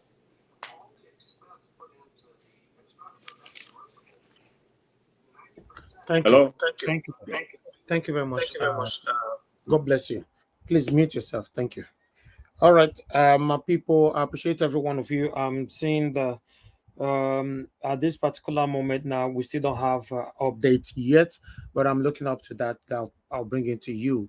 Please continue to press on the like button and help us to share. Let's do this together. May God bless every one of you listening to me right now. If only you're a good person, you're fighting for a better Nigeria. All right, let me move on now to Madam Patricia. Okay, let me call you now. It's supposed to be your turn anyway, but I call. Let me see if you're available to talk to us now. Thank you. I'm available, but if if you want to let somebody else go before me, that's fine. I'm okay. here. So, Okay, thank you very much for your understanding. I appreciate it. All right. Give us a mandate, my brother. It's good to have you on the panel. I would like you to talk to us, sir. Thank you very much. Good afternoon to you. Good morning. Good afternoon. We don't enter evening for you. You said we don't enter evening for you. Evening. Okay. Good evening to you, and then good morning, good afternoon, good evening, good night, depending on your location. Everyone, people on the comment section. Greetings to everyone. Thank you for always doing this. Please let's pedal on the like button and then the share button. Hit the gas on those ones, and then show some love. It's Friday. Let's show some love to the man anchoring the program. Thank you very much, Mr. Helvis. You know, one thing is my belly they totori me. I feel excited with what is going on in court. So, and to what you read earlier, like we say, the judges, they don't know where to run to than to do the right thing. Like, if you hold somebody in a tight corner, they can't run than to surrender. So that is all they can do for now, just to go ahead and surrender the mandate to the rightful owner, Mr. Peter Gregory Obi, the president of the Federal Republic of Nigeria, GCFR, the man for the people. So Judiciary, decide the case today, and let's all go on the street and rejoice for the win in appeal court, and let's see how this whole thing plays out, so that we can start the journey to El Dorado. I'm so excited with the whole thing. Atiku, no, he has nothing in this case, but you know one thing is Atiku invariably is working for Peter Obi. His lawyers are working for Peter Obi, because I think it was their lawyer that brought up that I think their forensic analyst that said all of the data on beavers was wiped off, and all of those. So whatever Atiku is doing in court now is actually helping principal, is helping Mr. Peter Obi. So Atiku has no case. Tinubu has no case. Peter Obi is a man that we duly elected as our president. And now going to Lillian. Her name is Lillian. But the question I will ask people is does he even want it now to begin to look for PhD? Maybe to go to school for PhD. Does it matter at this time? I think if you have your master's now, the best is just sit down, don't do PhD. Because I think that's a Nigerian context, because I think all of the PhD holder in Nigeria, they've turned liars. They've turned liars and people without conscience, with disregard to people of sane mind. People like Dele Farotimi, Ayon Obanjo, the Rufa Hosseini, the nice people doing the right thing. But to people like Lillian, if you're in their shoe, I would just advise you don't go and look for PhD, because you're just gonna rubbish. You're gonna rubbish that office. So her name is Lillian. I think if you look at what Lillian, if you look at how Lillian was parading herself in her eyes, can you tell me if her body language is different from the person that you know, Lamidi Apapa? You see how she was rolling on the chair like Lamidi Apapa? Their body language looks the same. Their charisma look the same. Their demeanor look the same. Their speech. Even Festus Okoye too. She reminded me of Festus Okoye. God bless you. You know, Festus. You know, when our mothers, they cook soup and then the soup is so sweet, maybe on Christmas Day, and you couldn't want to probably have a taste. You pick one chicken in the pot, and Mama enter, you quickly throw the chicken. That's how Festus speak. That's how Lillian also speak. That tells you that Lillian allegedly is a thief. Lillian allegedly is a liar. On that liar, not allegedly, Lillian is a liar. Lillian allegedly is Agbero, because if you look at the people that have been coming to support this drug baron, they are Agberos, they are touts. So Lillian is the woman Agbero. Lillian is a bigot. Lillian is she's delusional. Lillian has no empathy. Lillian, sorry to motherhood and sorry for this language. Lillian, the two blow in her front does not represent motherhood. Like Nena Oti said, she said, the motherhood in me will not allow me to perpetrate evil against Alice Oti. I will stand for the truth and do the truth. But for Lillian, the two blow in her front does not represent motherhood. It represents wickedness, pain to the common man. Does not have regard for that young boy in Play 2 Jaws that pied himself and said Mahmoud Yakub stole his future. Lillian her motherhood does not have compassion for the over 88 people that were pied during the election. Lillian speaks for herself and her family. Lillian speaks for her lineage. Lillian speaks for her generation. Lillian speaks for her community. I wouldn't even see her community. She speaks for herself, her husband, her children. Maybe not even her extended family, because I am sure in our family, you have obedience in her family. And what she has done today, she's only created discord in her family, because I am sure maybe her husband or her children or her brother or sister that are obedient will give her woto. So people relax. And I think also Lillian is to create distraction. They already saw what is going on in court, and they want to, Festus Akamu said it. Propaganda is their machine. It's not a weapon. It's their tool. So what Lillian came to do today on Arise is to spread propaganda. And Mr. Elvis, if you can look for that video, please, I beg you. Where Akamu and first Fanny for Food Kayode, Dele Alake and all of them sat down and said, if you don't like the result, go to court. My principal, they forget, say, my principal, that will tell where they in front of appeal court. Now, there, my principal, they sleep. That's why I need the rich courts. Now, no, say Peter Obi, my principal. Oh, man. What a wonderful man. Peter Obi's strength now for court. Oh. Since Ariwola, the man we don't chop begiri and we do soup, sold his conscience, brought a Quran, and then swear for Tunumbu. And the swear for Tunumbu is already catching on Tunumbu. So they forgot that my principal, he said, may I go court? Okay, we'll go see him for court now. So then my principal carry TV, come court. My principal carry Amazon expertise, come court. My principal carry mathematician, come court. Man, wait you. So Lillian cannot hold it. And so Lillian is out there to spread propaganda. She's being paid.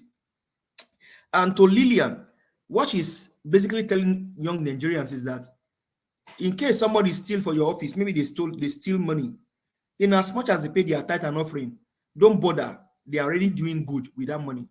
Have we forgotten that there was a guy in the Bible that went to meet Peter, Paul? He says, sell for us part of the gift that you have. And the apostle told him, he said, you perish with your money. You and your money, you perish. Lillian, I will not curse you with the holy book.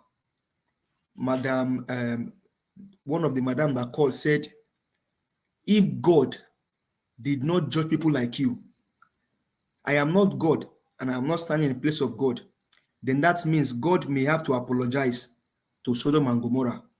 That was what the man said. Let's see if that can happen. Because people like you have just shown to us that you are worse than Sodom and Gomorrah. When a sane man, a man with competence, character, and charisma, a man with love, the man that has never stolen an election before, he ruled Anambra for 8 years. It still baffles me today that somebody ruled a state for 8 years, they don't steal 1 naira, and he has told all of us, go and verify. If you see anywhere they say I stole, come tell me. I will not contest again. So you cannot line up behind such a man and even point your children to such a man and say, see, children, no, Peter Obi is the kind of man you should look up to.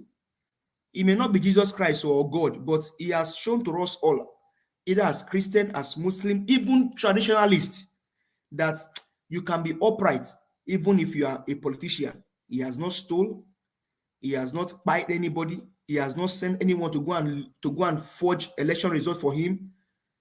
Children look up to him, but rather you ask Nigerians to line up behind a drug baron. You ask Nigerians to line up behind a man that lied under oath that he does not have dual citizenship. You ask Nigerians to line behind a man that lied that he's 71, his daughter is 65. Lillian, how can a mother do like that? I know that women are wonderful jewels, precious people. If not for women, people like me will not be speaking today. And thank God for Mr. Elvis. If not for a woman, for the womb that carried him, maybe all of us on this panel may not even be able to speak today. But thank God for the womb that carried Mr. Elvis. And that womb, after delivering Mr. Elvis, taught Mr. Elvis good. Mr. Elvis said, even though my father is a chieftain in PDP, I have searched my conscience that Mr. Peter Obi is the right person. I want to go with this man. And this man dedicated his own channel for more than 1 year. We all coming here on election day, we did not sleep. Those in the US, people like me, Madam Menina, no, sleep, went away from our eyes. And you, Lillian, because of your stomach infrastructure, you will eat begri and ewedu soup that will not digest properly in your belly. You're asking Nigerians, most especially my principal, to Peter Obi is not carrying any sword. Peter Obi does not have any sword. He said the process by which he said it must be addressed as His Excellency. The process by which you get to the office must be excellent. Tinubu cannot be addressed as His Excellency, even though it's from my own. Allegedly, they said it's from Southwest. I doubt it with all everything in me that Tinubu, I don't know him. I don't care to know him. I don't have anything against him, but I don't want to know him. I don't care. Do you know, allegedly, Tinubu has sold Lagos Seaport to China. They will collect money for 45 years. They have some 5% of that seaport. And that is the kind of man that Lillian is asking Nigeria to line behind. You see wickedness, people? What belongs to all of us, including my Southwest brother, South brother, Southeast brother that live in Lagos, including Northerners that live in Lagos. That seaport belongs to all of us. But Tinubu single-handedly signed it, 75% to China. They will collect money in that seaport for 45 years. That means you and I, ẹ̀yin Agbadorians, gbogbo ẹ̀yin Agbadorians, ṣé ń gbọ́ mi lálẹ́ yìí? Oh, I don't know what to tell you guys than to say that the wrath of God will land on you and your generation, because Tunumbu has done evil. That seaport, from my secondary school to that seaport, is about 10-15 minutes walk trek. I can walk to that seaport. And this evil drug baron gave this seaport, and Lillian is asking us to line behind this drug baron when we have a sane man, a man that has shown to us that Nigeria can be better. All we need is the right people in office. Lillian, tonight, I pray that the hand of God will visit you and visit your family. You may have collected money, but do you know money have wings? Do you know that some people, they don't prosper regardless of the amount of money you pay them? An example is Mahmoud Yakub. Do you think Mahmoud Yakub allegedly got 139 million, maybe dollars? Do you think he's at peace? He is not at rest. There is no peace for the wicked. Lillian, if you don't change your ways and retract what you said, there is no peace for you, because you have just shown that you are invariably an Agberorian. That is who you are, because you were just wiggling on that chair like Lamidi Apa. Lamidi Apa is being shown where he belongs. You will look for you. And obedient, let's begin to research on the internet. Let's look for Lillian. Let's see where she belongs. Let's begin to pull up our information. Right now, I call on you, all of the obedient soldiers, begin to pull up our information online. Let's begin to disgrace her and our generation. How can Nigeria get better like this when you have woman? What a shame. What a shame. Well, I don't blame you. Even Satan have followers.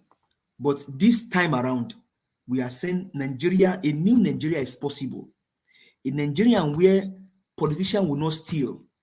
A Nigerian where politicians will not buy or maim people. In Nigeria where the son of nobody can become somebody. Like we have Okada rider that went to the House of Rep. And to you LP, speakers and senators, we are torchlighting you. If you don't do the right thing in the House, and all of those money given to you for your constituency, if you don't use them well, we will recall you. We will activate our recall machine. And to that one that said Peter Obi should support Tinubu, I have not had anything done in Imo State to quickly recall him back.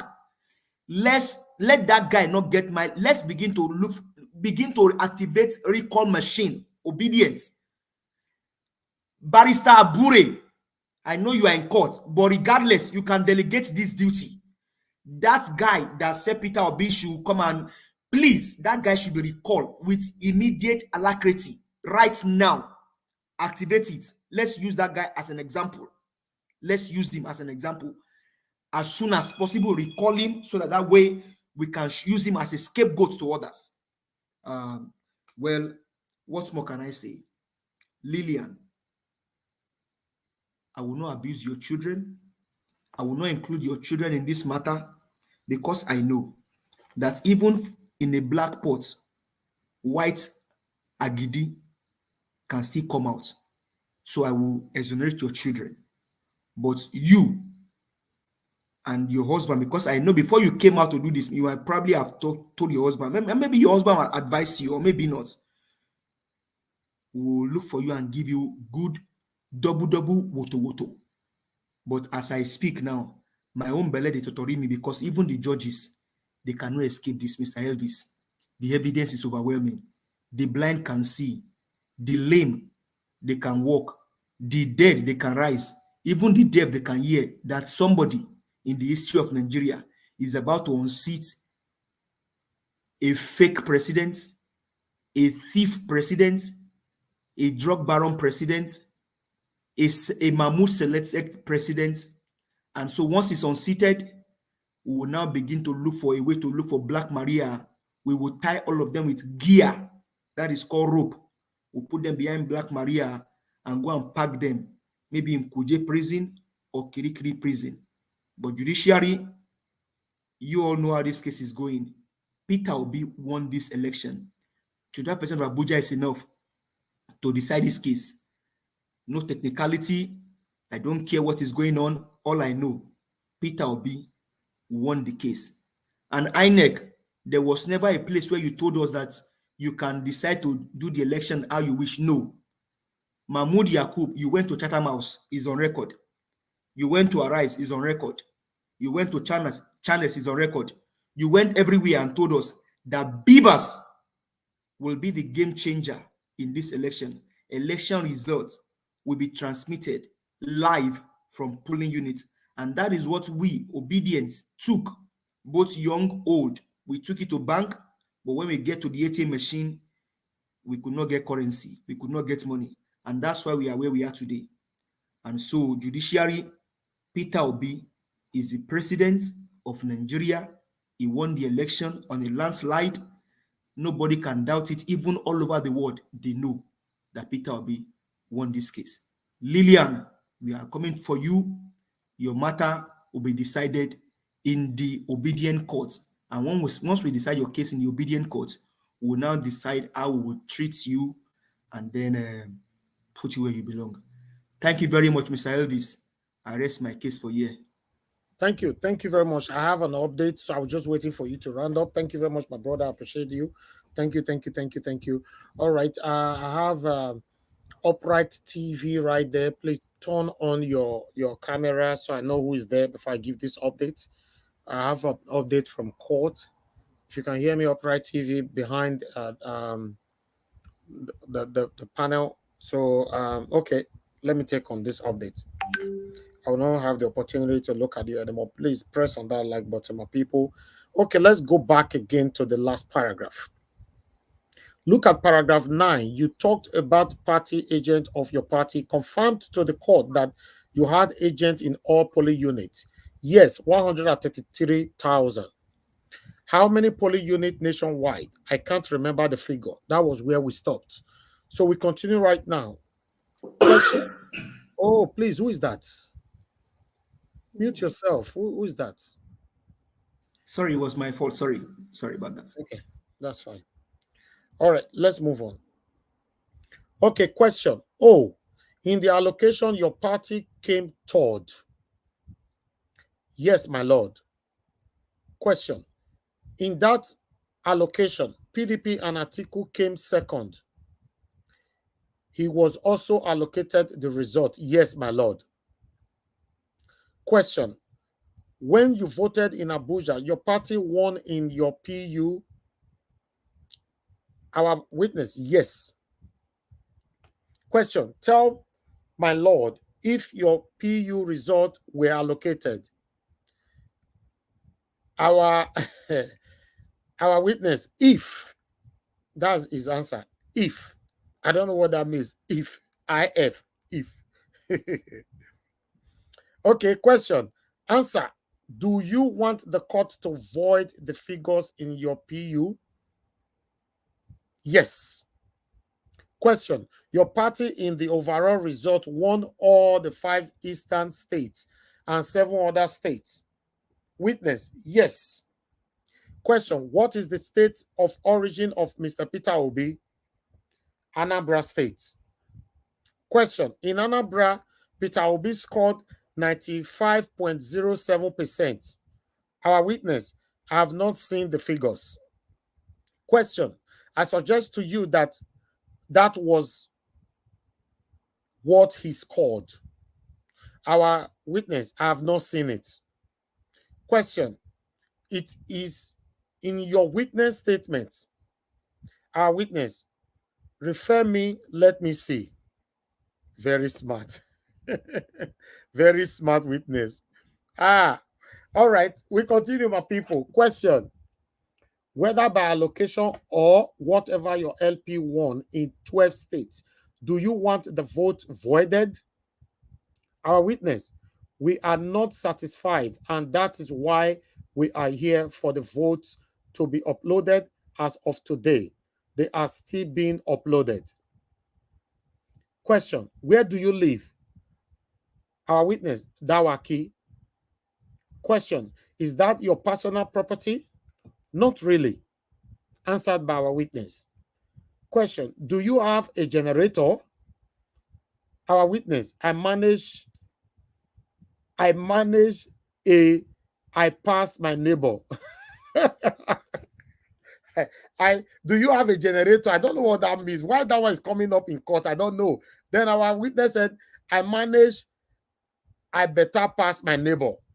Okay. Court laugh. Everybody laugh. So you pass your neighbor. Everybody laugh again. Then question, you bought that generator due to constant power failure? Our witness said, yes, my lord. Question, you have a mobile phone? Our witness said, yes, my lord. Question, a good number of times, text messages and calls don't go through because of network. Our witness says seemingly so. Question, in paragraph 100 of witness statements, you stated that you can identify results obtained from IREF. Tell the court the number of unlawful votes allocated to Tinubu of APC. Our witness, our expert brought a documented report in that regard. Question, tell the court what your expert presented. Our witness, I was not in court when he testified. Question, do you know? Our witness, no, I don't. Then, fourth respondent cross-examination. Question, the report of your expert was his final report.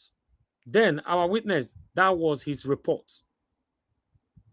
Question, I suggest to you that in giving your deposition, you considered all the document mentioned in paragraph 102 of your deposition. Then our witness said, I read them. Question, all the evidences you identified yesterday, you didn't open the box and envelopes.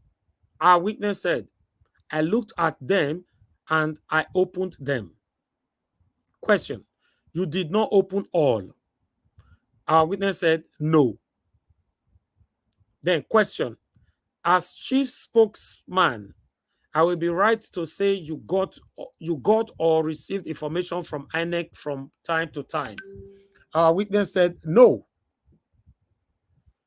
Question, on the 23rd February, INEC said, we are sorry, we will not be able to go as far as uploading results electronically.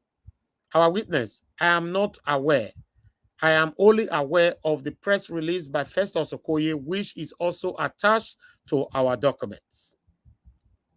Question, look at Exhibit BCQ. Those are receipts obtained for certified true copies of INEC documents which were tendered here. Our witness said, yes. Question, please confirm some of the documents were obtained 6 April, 25th April, 31st March, variously like that. Our witness, I can see 15, 16, 31st March, 4th April, 21st, 20th March. They are receipt of payment for document not obtained documents. You think you can confuse me? Everybody laugh in courts. That is Labour Party legal team. So that is all we have for you for now. The case is still ongoing. If there's more updates, certainly I will bring it to you guys. That is directly from the court. Thank you very much, my people. While we're waiting for updates, we'll continue to hear from our wonderful panelists. Upright TV, I'm calling you for the third time. Turn on your camera to see who is behind that name right there. If not, you might be removed so that someone else can come in, sir. I'm not sure if you're sir or ma, but like I said, yes, turn on your camera. Okay, guys, can you press on the like button? Press on the like button, my people, and let's do this together. It's very, very important we do this together. Press on the like button. You know, we currently have 1,400 people watching us. Can you press on the like button so we can get YouTube to recommend this video for others? Okay, let me post link again. I have to remove Upright TV now. Please use link to join. The panel. I don't know why I know they say this link, to be honest. Retyping is giving me headache. So Upright TV, I don't call you for the past 7 years. You not show your camera. Eh? You not see as you fine. Eh? Off your camera, I don't see you. Off it. Thank you very much. All right, I'll bring you in right now. I appreciate you for coming in. And God bless you, my brother. Guys, please help us to press on the like button and let's do this together. Okay. I would like to call on the next person right here. Let me quickly call on let's hear from Mother Patricia this time. Mother Patricia, let's hear from you this time if you're available now, or I call on somebody else. If okay, I'm available. Thank you. All right, thank you very much. Thank you. Yes. Yeah, talk to us. 8 minutes. Thank you. Okay, please, my people, know not like, share. You know, it's important. We need the likes so that our voice will go far. You know, and also support. That is me. I mean, give. You know, give. Click on the membership button to be a member, and also click on the bell sign so that every time Mr. Elvis is on, you'll be the first ones to be notified. So, Madam Patricia, if you want to tell people support, give. People, nobody know what that means. Yes, support, give. What does that mean?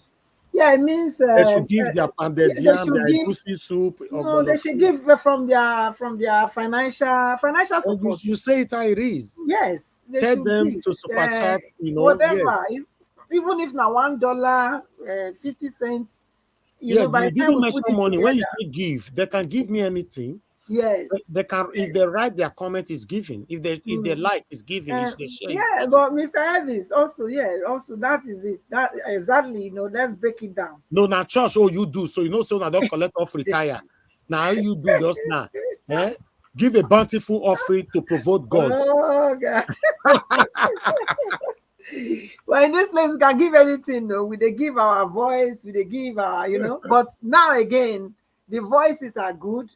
But without the mobilization, which is the financial giving, the voice is not going to go anywhere.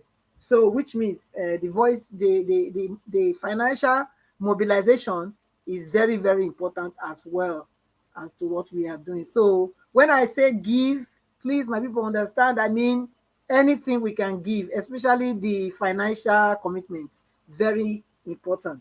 Thank you. Yes. Let me thank also, especially Madam Nena. You are, I know you are on the panel with me, so I want to thank you for all you do. Last time, I know you were a little bit, you were very pained by the situation of things. I want to personally tell you that we are here wanting to prove to Nigerians that Nigeria can be better. Okay, Nigeria will be better with all of us working together like this. We are sure to see that new Nigeria, irrespective of what people are saying, and we are analyzing here. It doesn't mean that we are not on the same track. People can say whatever they want to say. People, everyone is entitled to their opinion, you know, and we know that the Igbos, you know, in Nigeria is our people. That's why we are here, you know. So let us not, even when people come here to try to divide us, we must know that this platform has been dedicated, you know, to fight this cause, you know, and the majority of people here, you know, they are not from that ethnic group, but we are here. We are all collectively ensuring that, you know, Nigeria must be better, you know. So let us, I know you were very pained, and of course, if I felt your pain, I felt how disappointed you were by Mr. Uraka's submission, but it was not meant to put Igbos down. It wasn't. It was, if we don't, sometimes we just need to look at ourselves and say, you know what, if we don't understand each other, how can we work together? That's the thing. If you say, okay, I cannot express myself so that we can work together as family, then which means I will be carrying things that I think I will be like assuming that this is what you are doing to me. and you will be assuming. So if people come out and speak, I think it's a good thing. People come out to talk and say, look, this is what I think is going on. I think from there, let us work together to say, you know what, this not, you can come and say, no, this is not how it is. Because people, sometimes people base their ideology on assumptions. And except we educate them, they will continue to believe on their assumptions. So that's why we are here, to educate and educate and educate. So please. All right. Yes. Focus on the today's topic, please. Yes, I just wanted to show our love. Okay. Thank you. Yes, thank you. So I love you, Madanena. I'm always happy to see you. Yeah. Let's move on. Guinea. I love the. I will start with the PDP weakness. Which they were trying to now the Agbado's Tinubu's lawyers trying to debunk the fact that the Tinubu's citizenship as a Guinean, has expired. That is, the data page has expired, and trying to confuse the witness that because the data page has expired, which means the citizenship has also expired.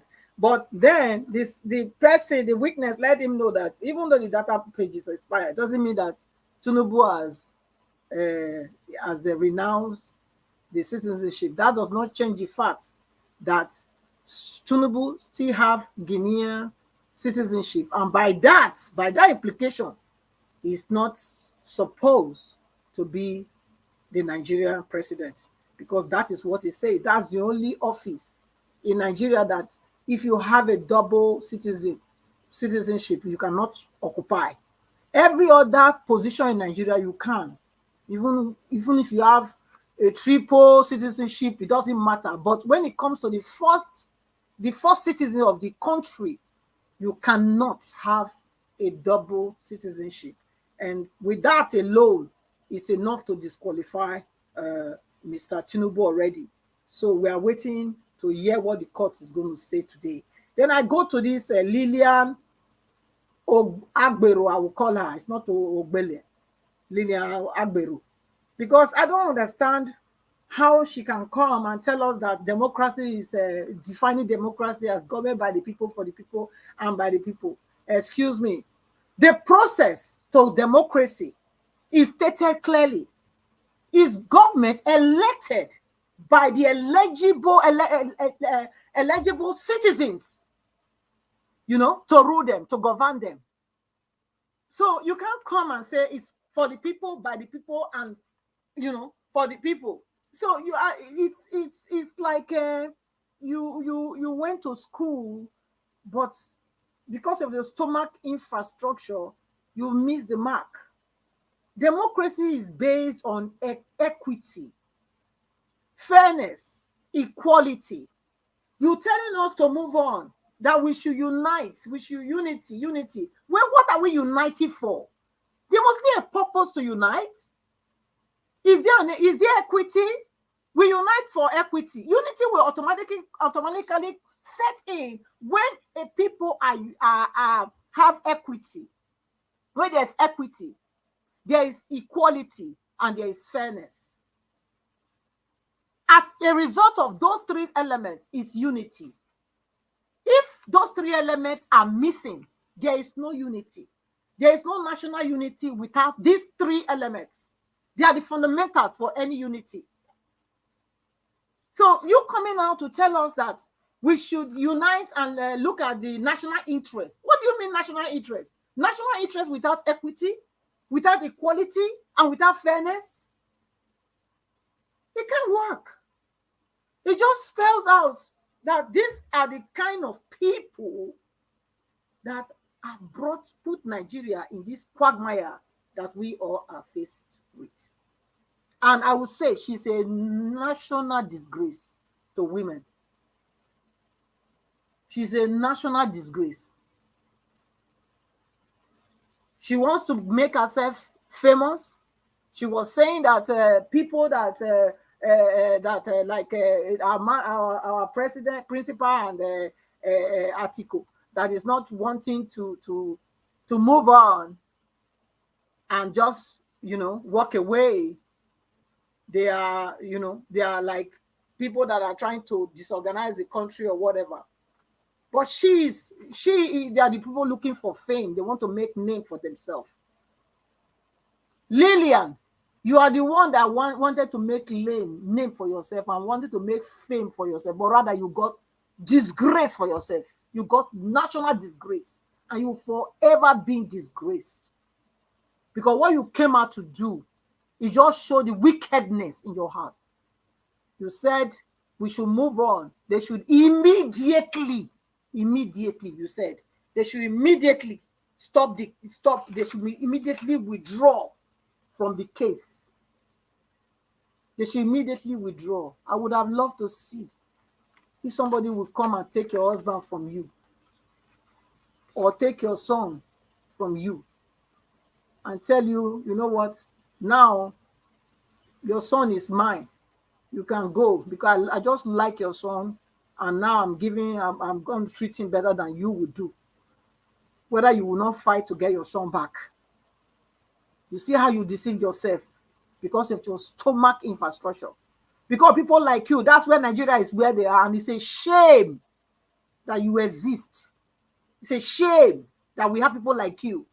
It's a shame that we think that people like you are marginalized, but look at what you are doing. What are you looking for? You're looking for a position. You're looking for employment. You say you are what? You are a doctor or whatever you went to school for. Look, all those money used to train you, all those money used to give you those education is a waste. You are a disgrace. You are a disgrace, Lillian. For you to come and tell us we should move on and forget the case. Forget which case? Unconstitutional? Something that is unlawful? Do you even know what you are doing at all? I don't think so. Because if you know, you will not come out to tell us that we should move on. Move on from something that is illegal. We should move on from something that is illegal. We can't. We will deal with it. Because this is the rascality and corruption that we are talking about in Nigeria that is not making the country to see the light of day. Because people like you, we're not taking it. We are going to make sure we get to the end of this. And the only people that will lose out is you and your cronies. You have the guts to go to Arise, dancing on the chair like a barber, spinning around. Your seat was hot. Because you know what you were doing was evil. You knew. But your stomach infrastructure will not make you say, no, I can't do this. You are not a woman of integrity. You are a disgrace. You are. You go and bury your head under the sand. Because that's where people like you deserve.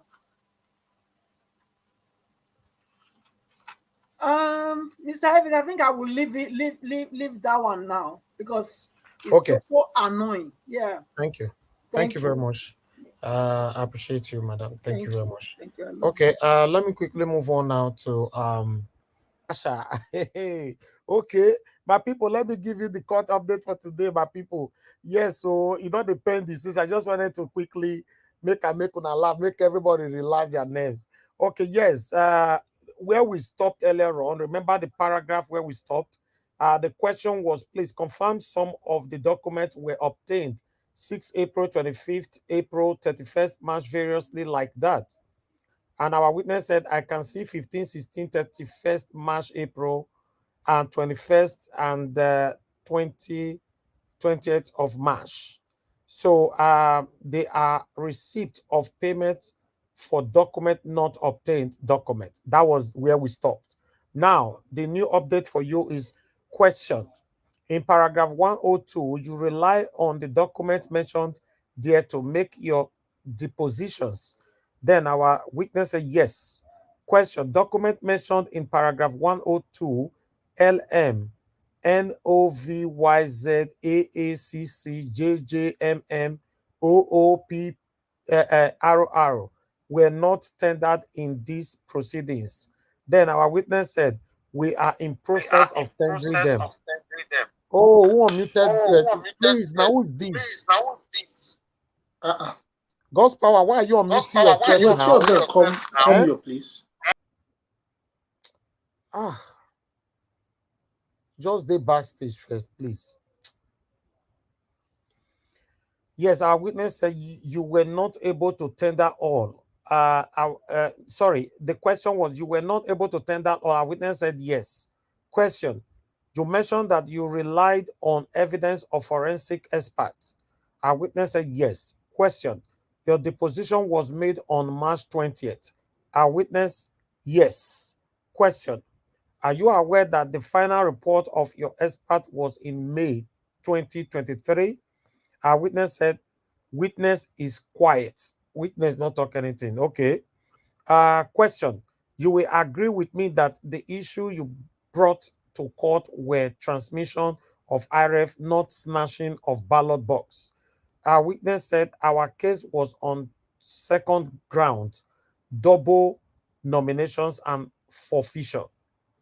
They show him the court judgment in PDP and versus INEC and us on double nominations, which he identifies they now seek to tender the document before the court. Petitioners object to the tendering and admissibility of the document and shall advance reasons. All other respondents do not object to the document.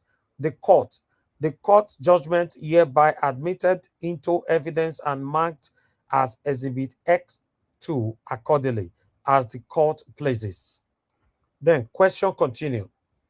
By the judgment, the issue of double nominations have solved. And then our witness said, no, it is not settled. And that is all for the cross-examination. The petitioners note that they do not have any re-examinations. Yunusa Tanko is now discharged. Oh, now Yunusa Tanko, now they talk. It's okay. Dr. Levy tells the court that they have two, maybe three witnesses. The court notes that it is almost 7 p.m. L.O. Fagbemi notes that ordinarily the LP should have ended their time on Tuesday and that they are here with new people and should not be allowed to continue. Wale read the schedule of the court that today is the last day and that Dr. Levy is even guessing as to number of witnesses. He notes that they are objecting to any extension and any extension whatsoever. The court asked him how many witnesses does he have. Levy says it is 2. The court will now rise for 10 minutes break and continue with the proceedings. Looks like we are in for a show this evening. It is 6:45, which is already 7:18 now. The court rises for break that this must continue. Guess what, my people? APC and Satanic INEC opposed that the case supposed to end today, that they cannot extend this to next time, and we need to close right now because it's already late. But the court asked Labour Party, say, how many witnesses do you have more? Labour Party now responded, say, we have 2 more. Then the court now say, of course we will take it. Let's go for a 10 minutes break. Prepare your witnesses and let's take it from there. I don't want to talk. What is in my mind? I don't want to talk because they say make another they talk. But meanwhile, everything is looking good. Let's move on, my people. Thank you very much. So we are waiting. Everybody laugh. So we are back now. Okay, they just updated me now. We are back. Here we go. Dr. Levy Uzwoko, senior advocate of Nigeria, now calls on the next witness. The witness is in the witness box and now take the oath of truth. He affirms. Here we go. Okay, that is all we have for now. So the court is already going now. Their break is over. They are talking right now. When I get more updates, I'll come back to you guys. It's looking good. Thank you. All right, I would like to call on the next person with all that we've presented so far. Let's move on. Everybody have to have a share of this. Let me quickly move on to Mark Okunsaya. Mark Okunsaya, thank you very much for joining us. Unmute yourself. Talk to us with all we've presented so far. God's power, don't unmute yourself. I've not called you. I disrupted the media. God's power, don't unmute yourself. I've not called you. We are hearing ourselves back with your this thing, and it's not good for the media. I know why I never call you. You know, go ahead, Okunsaya. Please talk to us. Good evening to you. Good evening, sir. Thank you very much for your patience. Yeah. Good evening to all the panel, all the people in the comment section. I have a few comments to make. When you talk about category A crime, they will go on the street, they will put it on TV, national TV, for the whole 200 million to hear. Oh, there was an armed robbery. 30 people, they were killed. Oh, Boko Haram, they killed 400 people, blah, blah, blah, blah, blah, blah, blah. But when someone commits treason, he reset the password, he has disrupted all the numbers. When you disrupt the numbers, that's a federal, what they call felony. In America, they call it felony. That's a federal something. He has messed up all the numbers, but nothing happening. The subpoena to come to court, nothing happening. I think it's a bit of a joke. It's a bit of a joke. You know, I'm a little bit optimistic about what's going on in the court. You know, last time we were optimistic, but then the swearing in happened. But this time, hopefully, it's going to be better. That's about the court. There was something else about what was it? It's escaped my memory. Let me leave it for now. Okay, we'll come back to you. We'll come back to you. Yeah. Thank you, sir. Thank you very much. Okay, God's power, please unmute yourself. Talk to us. Good evening to you.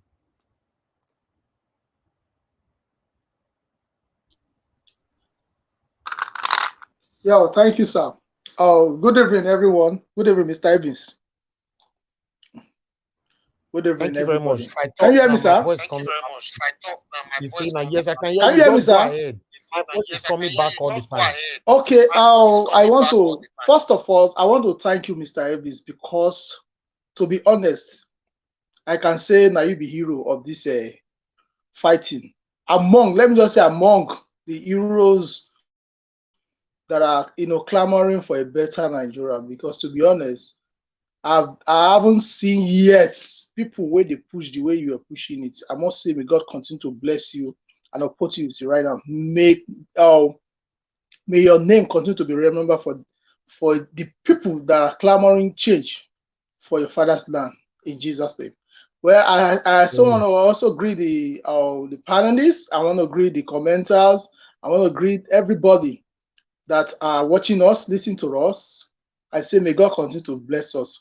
Well, let me quickly start from that lady called Lillian. It's unfortunately for somebody of that caliber, of that name, because the people that are bearing that name are people that are highly respected, people that have a good heart, people that don't compromise. It's unfortunately that somebody like that is bearing such wonderful name. That's because people say sometimes your name really matters in life. And it's so unfortunate that this degree in Nigerian needs to be questioned, because I believe people that has a degree are people of high esteem and good integrity. But this election exposed a lot of things that we need to begin to ask ourselves. Don't refer to that woman as a woman of caliber. No, I'm just saying that it's unfortunately that such kind of persons, that's why I'm so surprised, because the Lilians that I know are people of highly respectable people. The people bear that name, but it's unfortunately, and that is why people of high degree in Nigeria now are beginning to make us to understand that most of their degree maybe they buy it or maybe they don't work for it. Because, for somebody to hold such kind of degrees, master and all these things, professors in other country, you must earn it with integrity, with everything. But in Nigeria, we begin to see it during these elections. Their ears begin to open that they don't really merit such kind of degree. Like a lot of people have said it, a good mother are people that always vent of, always stand for the children to be well, fed and to be okay before them. But what I'm seeing in that woman, I'm not seeing a good woman. I'm not seeing a woman of virtue now. Like somebody said something, beside a successful woman, there's always a good woman. But in that note, that kind of woman shows that such kind of person, that means she's a compromised person, even in her family, without being even doubt. Because for her to come out and to come and misrepresent Nigerian, because she's not representing Nigerian, for her to make that all Nigerians have started coming together, and no, she's saying that stuff for herself and for her pocket. It's so unfortunately. Then for Tinubu, I want us to know one thing. What Tinubu is actually doing is actually trying to be removing those people that are show him shaggy, people that are not loyal to him, and people that he want to escape them, because I know that Ama is coming for most of them. By the time that our money is being taken, Ama is coming for most of those people that have kept us in this mess. I think what he's trying to do is try to escape some, then he's trying to be dealing with some. So when people say he's removing them to punish them, maybe he's trying to give them an escape route. Don't be surprised that most of those ones that are removing, before you know what happened here, that they have traveled out of Nigeria. Because I know that they will surely face the law by the time our money is being retrieved, because they have seen it in the handwriting that this time around the judge have started, they started coming in a way of integrity that if we turn this country to this way, it's gonna either affect us or But they started talking to themselves, and by the grace of God, the prayers of Nigerians are actually working, and them too, they begin to question their place, their office, because for a long time our judiciary has been compromised. I think this is the first time whereby our judiciary, please be quick, we are have trying to be doing something good, even though we cannot give. Okay, sir. Okay, sir. Okay, wonderful. Let me just take it. Thank you very much for your understanding. I'll come back to you. Thank you very much, my people, right there. Okay, yes, remember that the last paragraph where we stopped, Dr. Livio Ozoko, Senior Advocate of Nigeria, now calls the witness. The witness is in the witness box and now take the oath of truth. He affirms. Here we go. Ikechukwu Izechukwu, Senior Advocate of Nigeria, will now conduct the proceedings. Question to our new witness. What's your name? Witness, Yari.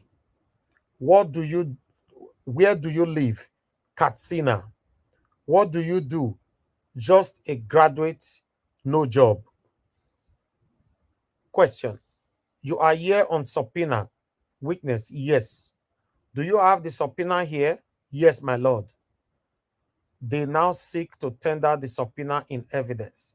All respondents do not object to the subpoena sought to be tendered. The subpoena is hereby admitted into evidence and marked as exhibit accordingly, as the court pleases. Then we move on. Question. Recall that you made a deposition this morning. Yes, our witness. Question. Will you recognize it and how? Our witness, yes, my signature is on the document. He's shown his witness statement on oath and he identified the document. Question. Do you want to adopt this deposition as your evidence? Our witness, yes. All respondents object to the document and rely on their earlier positions regarding the argument. First respondent cross-examination. Question. What role did you play on election day? Witness, I was a presiding officer. Question, you were trained by INEC on how to do your role on that day? Yes, witness. Question, and that training included how to use the beavers in conduct of elections? Yes, witness. Question, you successfully used the beavers for accreditation? Yes, witness. Question, you did successfully?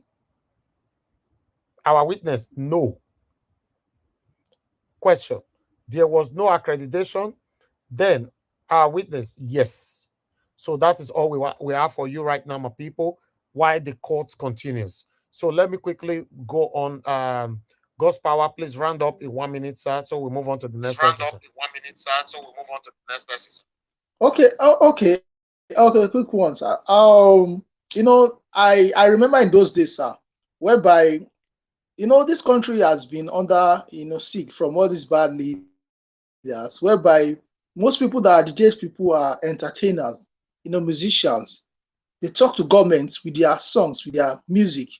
After some time, the thing died off. When this evil government begin to threaten them, someone like a Two-Face, you know, before he always agitate, sing for the, you know, the way the bad, you know, from there, I think they begin to kill their morale, their outspoken, up to date. Now, I'm just happy whereby now the content creators online are the one now carrying the agitation for the you know, for the masses, and it's a very good one from them. Like the first content this thing we watch, I'm just praying that they should not go after the guy, because the guy really nailed it. He nailed it the way Nigerians democracy operates, and he speak it. I'm just praying that they should not come after him, because, you know, if you check it very well, these people don't want us to talk about their havoc, what they are doing to the masses in the name of their ruling.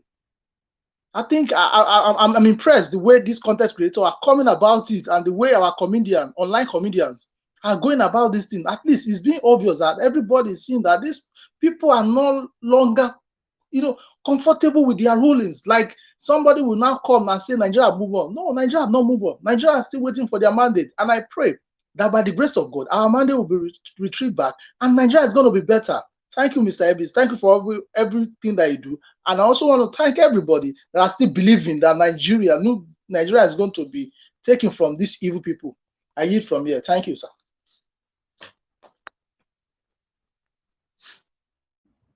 All right. Thank you, God's power. I was waiting for you to mute because of the feedback coming from you. Thank you very much for your prayers, your support, your kind words, your submission. I appreciate you, my brother. God bless you. All right, my people. I can see more people right there coming in, and I have Oga Felicius coming in the backstage right now. So, yes, Oga Felix, thank you very much for joining us. You can turn your camera off there. I already see you. That's fine. John, you know, please turn your camera on to see who is behind John. Who is John? You know, let me see who is John. Oh, John, you don't run. Now, camera will they look for you? You know, so we're not they allow witches and wizards come here anymore. So if you are turn your camera on, you know, so now so that Adams, John come that day. You can't play in Mama video for here. So we don't allow those things anymore because many of you are satanic. So if you come here, you on your video, and I have a question that I will ask you that you need to answer on the private chat before you even be allowed into the broadcast. Yes, you know, so don't worry, we are ready for you, satanic individuals that are planning evil for your entire family. You know, any evil that any of you is planning towards this good movement, this wonderful movement that we all engage on, all the evils will return back to every one of you in the mighty name of the Lord Jesus Christ. Amen. Thank you. So let me call on the next person here, which is Madam Nena. Madam Nena, you really tried. Thanks for your patience. Finally, it's your turn. Please talk to us. Thank you so much, Mr. Elvis. Thank you so much, Nigeria Watch family. God bless every true, well-meaning Nigerians who are still standing tall and still speaking and still being optimistic and still praying. You are the real people that truly have nation you know, the interest of the nation at heart. Don't mind what that senseless Madam Lillian is saying. You know, and maybe I'll start from her. When I heard what that woman was talking, you know, I listened to it even before the Niger Watch broadcast today started, and in fact, it sent like I felt like puking when I was listening to that woman, and like I think it was who was the first person that mentioned it? One of the sisters I called, I've forgotten her name. I think that I got this stress, something like that. I've forgotten her name. She was the first person that said it, and another person said it.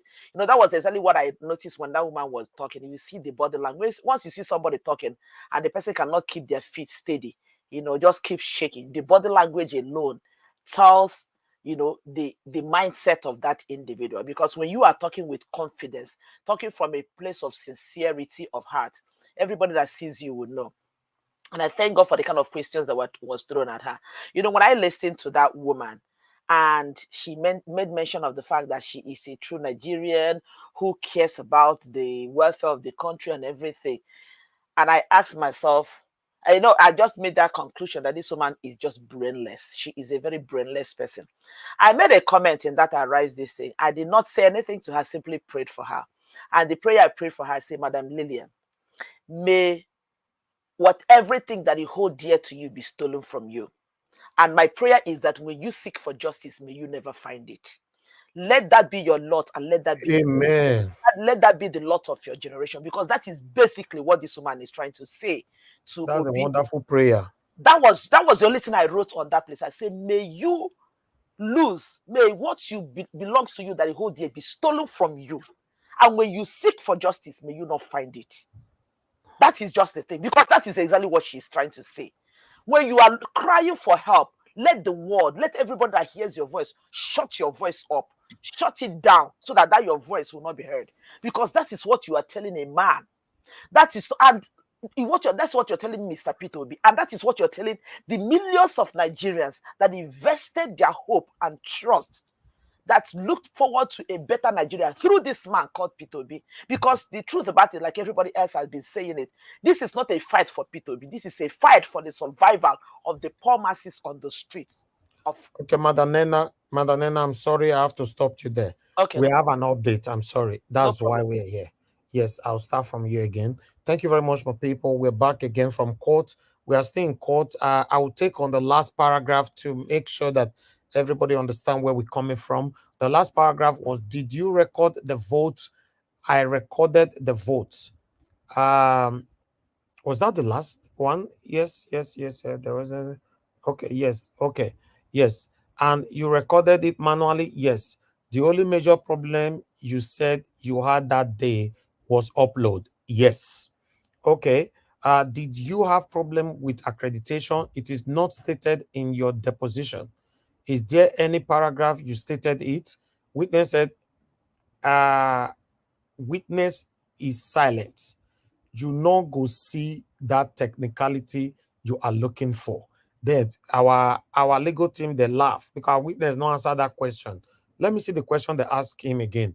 Did you have problem with accreditation? It is not stated in your deposition. Is there any paragraph you stated it? Then our witness deliberately stays silent. He didn't say anything. Then the question continued. I suggest to you the only problem you had that day was the upload. Then our witness said the upload and the Beavers accreditation. Then question. After you recorded the vote and couldn't upload, what did you do? I informed my SPO. That's all for the witness. Second and third cross-examination. Question. You said you manually recorded the result. Did you sign it? Our witness, yes. Question. I believe all the other party agents signed also. Our witness said, yes, they did. That will be all for witness. Then our legal team, all of them laugh inside the court. Fourth responded cross-examination. Question. At the conclusion and after all party agents have signed, you gave their representatives copies? Our witness said, yes, I did. That's all for the witness. Yeah, rubbish. Yeah, questions. So my people, That is it. We are still in court. I'll continue to update you all. Thank you. God bless you all. So, Madam Nena, go ahead. Sorry for the interjection. Yeah, Or there's rather, no interruption. no problem. There's no problem. Thank you so much. Yeah, so like I said, when I was listening to that woman, and for you to first of all, I want to just clear something here. When people are saying that she has PhD, she's a doctor and a doctor, my beloved people, make una know, the level of PhD that are given in Nigeria these days, it does not make any sense. Over the weekend, I saw that one of the popular pastors, I'm going to call his name, I don't have no apologies to that, they call Odumeje. He was recently given a PhD. And some people were making fun. I don't know if that is true or not. That MC Oluomo too was given an honorary PhD. I don't know if that is true or not. So, but I saw Odumeje's picture. So when you see PhD, it doesn't mean nothing anymore. So that is why you see the likes of Lillian come on air and make a fool of themselves, disgrace themselves, disgrace their family. And people are saying husband, who is even sure that she has one. I don't know. I don't know who she is. I've not heard anything about her. This is a woman who came and she's bragging how she's been somebody who is empowering the youth. Let her come and tell us how many youth in her village that she has empowered. Anybody can come on air and claim to be anything. And I don't know how many people that even saw the so-called press conference that she had. Did anybody notice those fake pastors and bishops? The type that were in unveiling of Shetima. I don't know if anybody watched her this thing. I saw such people. I saw it. They were sitting. Yes, they were sitting in front. Those fake bishops and fake pastors. They were sitting in front with all those fake things. This is typical of the kind of nonsense that APC as a party can always present to Nigerians. And unfortunately, the gullible people who don't want to see beyond their noses as will still sit and applaud these people. She is talking about the fact that after all, what is, imagine somebody who calls herself a professor coming on air to describe, to define democracy for Nigeria.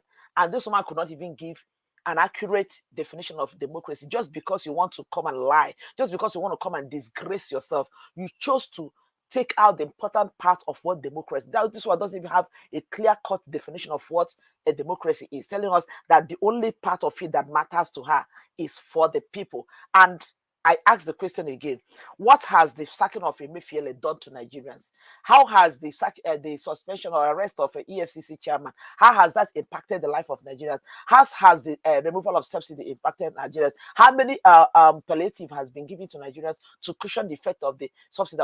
Whatever they say that this man is doing at this point in time, in what way has that impacted the life of an average Nigerian on the street? So when you hear the likes of Lillian come out to talk, that's the more reason why we need to clamor for there to be a change, so that the likes of these characters cannot come on national air to spew out nonsense and expect people to sit down and listen to them. That woman is nothing but a disgrace. She's nothing but a disgrace to her family. She's nothing but a disgrace to womanhood. She's nothing but a disgrace to the wherever she came from. And I say it again, Madam Lillian, whatever you call yourself, may you never find justice in life. They told her there that what you are doing sounds like an emotional blackmail. It's like you telling P2B, if you truly love Nigeria, withdraw your case. If you truly, that is emotional blackmail. Thank God P2B is not the kind of person that be moved. And even before that lady said it, I said it to myself, I said, this is pure emotional blackmail. And somebody cannot blackmail me to leave what belongs to me, what is rightfully mine, for somebody else. I don't care who you are. I don't care how much you think you can take care of it. You cannot blackmail me into forsaking my rights. And upon crying out loud, these are the people who have been making noise. Go to court, go to court, go to court. And somebody's in court and you're telling the person to bring that before the sake of national interest. They asked that woman a question. What if the tables are turned around? You are the one. And she said that she is a liar. She is a big, blatant liar. Because she cannot tell me that if she's the one in P2B's shoes, remotely connected to this case, that she will just let P2B let go. She is a liar. She is a big liar. Madam, I don't even want to put that D word before, because you don't even merit it. You don't even deserve it by any means at all. Madam Lillian, or whatever, or whatever you call yourself, you are a disgrace.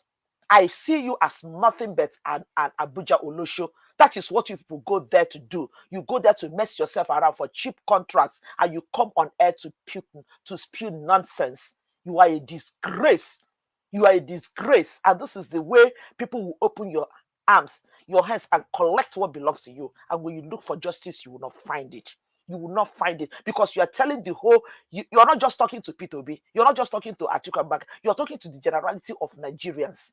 The people who invested their hope on P2B, to tell them, all of you need to shut up and support this man. We cannot. I, for one, can never. I don't care what, even if Tinubu turns Nigeria to Vietnam today, even if he turns it to what is it called, Dubai today, I can never support this man, because the truth remains that whatever he is using to do whatever they think that he is using is stolen, and that can never justify whatever he's using that stolen thing to do. It is stolen. If you cannot steal my money, and you cannot steal what come to break my bank, steal my money and use it to build mansion for me and expect me to clap for you. It does not still take out the fact that you stole my money. That doesn't take away the fact. But at this point, I don't even know what he has done that people are getting excited about. This is a man that they say he went to France for whatever summit. He could not even mount to every other head of state, supposedly like came for that event, mounted the podium and spoke. He had to send a representative. Is that not a shame? Is that not a disgrace? He went there. He was busy getting. They were busy pumping steroids on him to keep him walking. And he had to send somebody to go and stand and talk, speak for Nigerians, speak on behalf of us. That is a disgrace. That's a shame. And this is the kind of person that Lillian or whatever you call yourself wants us to come and support. You are a disgrace. Go to Abuja and keep disgracing yourself there and be collecting cheap contract you're collecting. Your days are numbered. You see what you're looking for? Your days are numbered. Your days are numbered. The days you people will eat and keep squandering the Nigerian money, those days are numbered.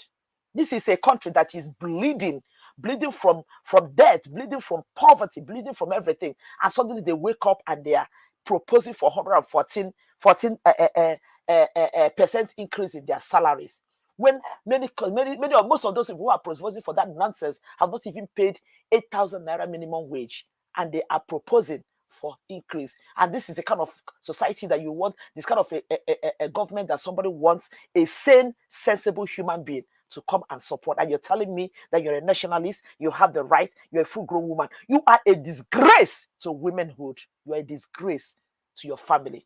I don't know if you have a husband, whoever that is paid a bride price on you to marry you, if that person is still with you, if that person is not around, that man should hide. That man should caution you and tame you, because you are a disgrace to him. You are a disgrace to people that suckled your breast. You are a disgrace. You are a disgrace to them. If you have one, you are a disgrace. That's it. And for the court case, so far so good. I'm seeing everything that is happening there so far. I'm still optimistic, because like we are saying, I don't think there has ever been any courts, maybe presidential election tribunal court that has the kind of evidence that we have in this particular election. I don't think so. Probably that's why people have been saying, oh, presidential this has never been overturned, because there has never been any of them that have presented the kind of case that P2B is presenting to the court. So let's see. With everything that is going on, let us see. In as much as I don't trust Nigeria, I don't trust what come out of the judiciary, but we are giving them the benefit of it. Like Fedo Timi said here, I was watching one of Fedo Timi's interview yesterday, on my way back from work. He was saying something. Saying in as much as I don't trust them, this is the time for them to really tell us if we have any reason to trust them again or not. People are saying he's moving with this. Let's see. The judiciary, we are looking up to you. This is the time for you to show Nigerians that you truly know what you're doing, that you truly have any atom of integrity that you still want to preserve before you go to meet your maker. Because, like we say it, there is nobody who is sitting on that bench that is less than 60. I don't think there's any. So when you are above 60, when you are above 60, you know that your days are going. You're not coming back. All of us are going anyways. All of us, our days are gradual. But when you get to a certain age, I mean, it should be a stage for you to make peace with yourself, make peace with people around you, leave a legacy that you'll be remembered for. You people need to know it, that Nigerians, the world, children, adults, young, old, everybody is looking up onto you for you to do the right thing. Make that name so that posterity will remember you for good. The evidences are there. It is so glaring. The whole world is seeing it. You yourself, you people, even while you are sitting there listening to everything, seeing everything, you know the truth. Say the truth. That is all we are looking for. That is all we want at this point. Say the truth and let the devil be shamed. Say the truth no matter what is going on. So far, we are seeing everything. So far, so good. It's looking good. Say the truth. Atiku Abubakar, irrespective of what they are presenting, Atiku knows that Atiku doesn't have a case. Let me tell us something. Even in Calabar, I think crossing for Calabar, one of them that Atiku won, PDP rigged that election against P2B too. So if they, by the time all the evidence come out, they know that even PDP, they said they rigged against P2B. They were PDP were busy rigging against Labour.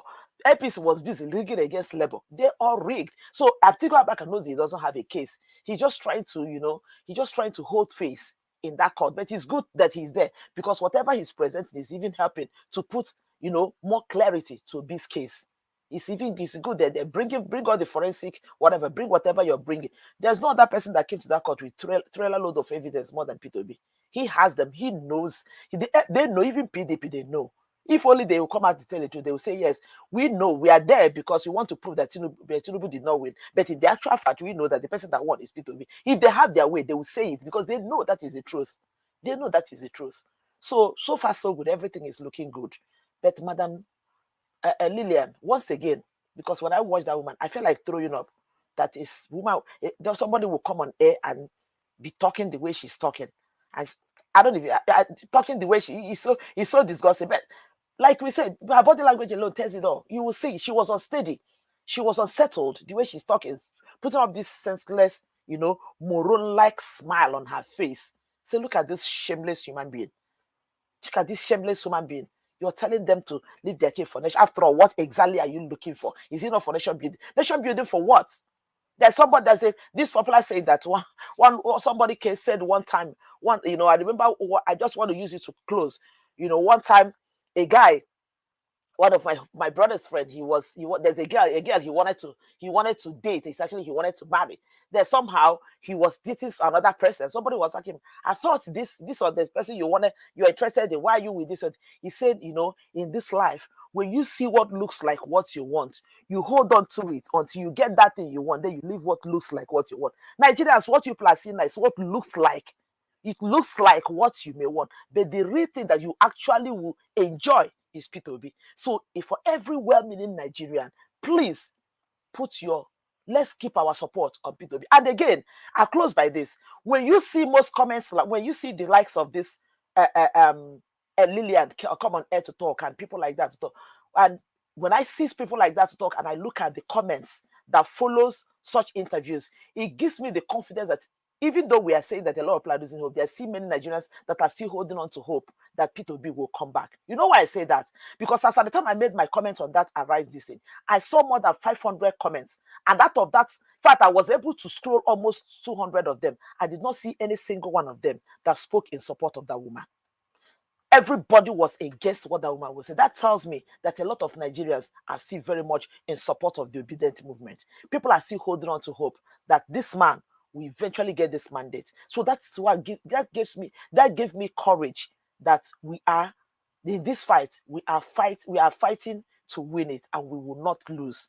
We will not lose. We will not lose. Every obedience that are out there, know you this, that there is nothing that will come out good that will come out of this APC. The fellow to me said it yesterday. The man that they were interviewed with him, they talked about it yesterday when I listened to that interview. I don't know if that interview was discussed yesterday or maybe some people saw it. So one of the men said, "How can anybody tell me that anything is changed? After all, because people are saying that even the 114 increment of this thing that was proposed was not even proposed in this particular regime. It was in the right regime." And Daily Ferris to me said, what difference does that make? It is same people that were in the last regime that is still in this same regime. It's still the same people. So what has changed? Whether it was last regime, maybe it was proposed last regime and it will be implemented in this regime, it does not make any difference. That tells you that the same looting they were doing in the last regime, they want to continue in this regime. So Nigerians, hear this and hear it very well. You think you have brought a change. There is no change. It is the same 10 and 10 pence, the same human beings, the same character, the same bunch of criminals. The only thing is that the day moved from 29th to 29, May 29th to 30th of May. That is just the difference. It is the same characters that are still there. So if you think anything is going to change, it cannot change. So Nigerians, the earlier you wake up, the earlier you understand, you begin to speak, or you begin to put your weight and your whole strength and everything behind the mandates of the obedient, the mandate of P2B, which is fighting on behalf of Nigerian masses, the better for us. Because these people, they don't mean no well for nobody. Don't get deceived. Don't get deceived. Lilian Ogbole is there because she is, maybe there is one of, I say it, I don't have any apologies for if she stand before me, so I will say, you're nothing better than Abuja Olosho. That is who you are.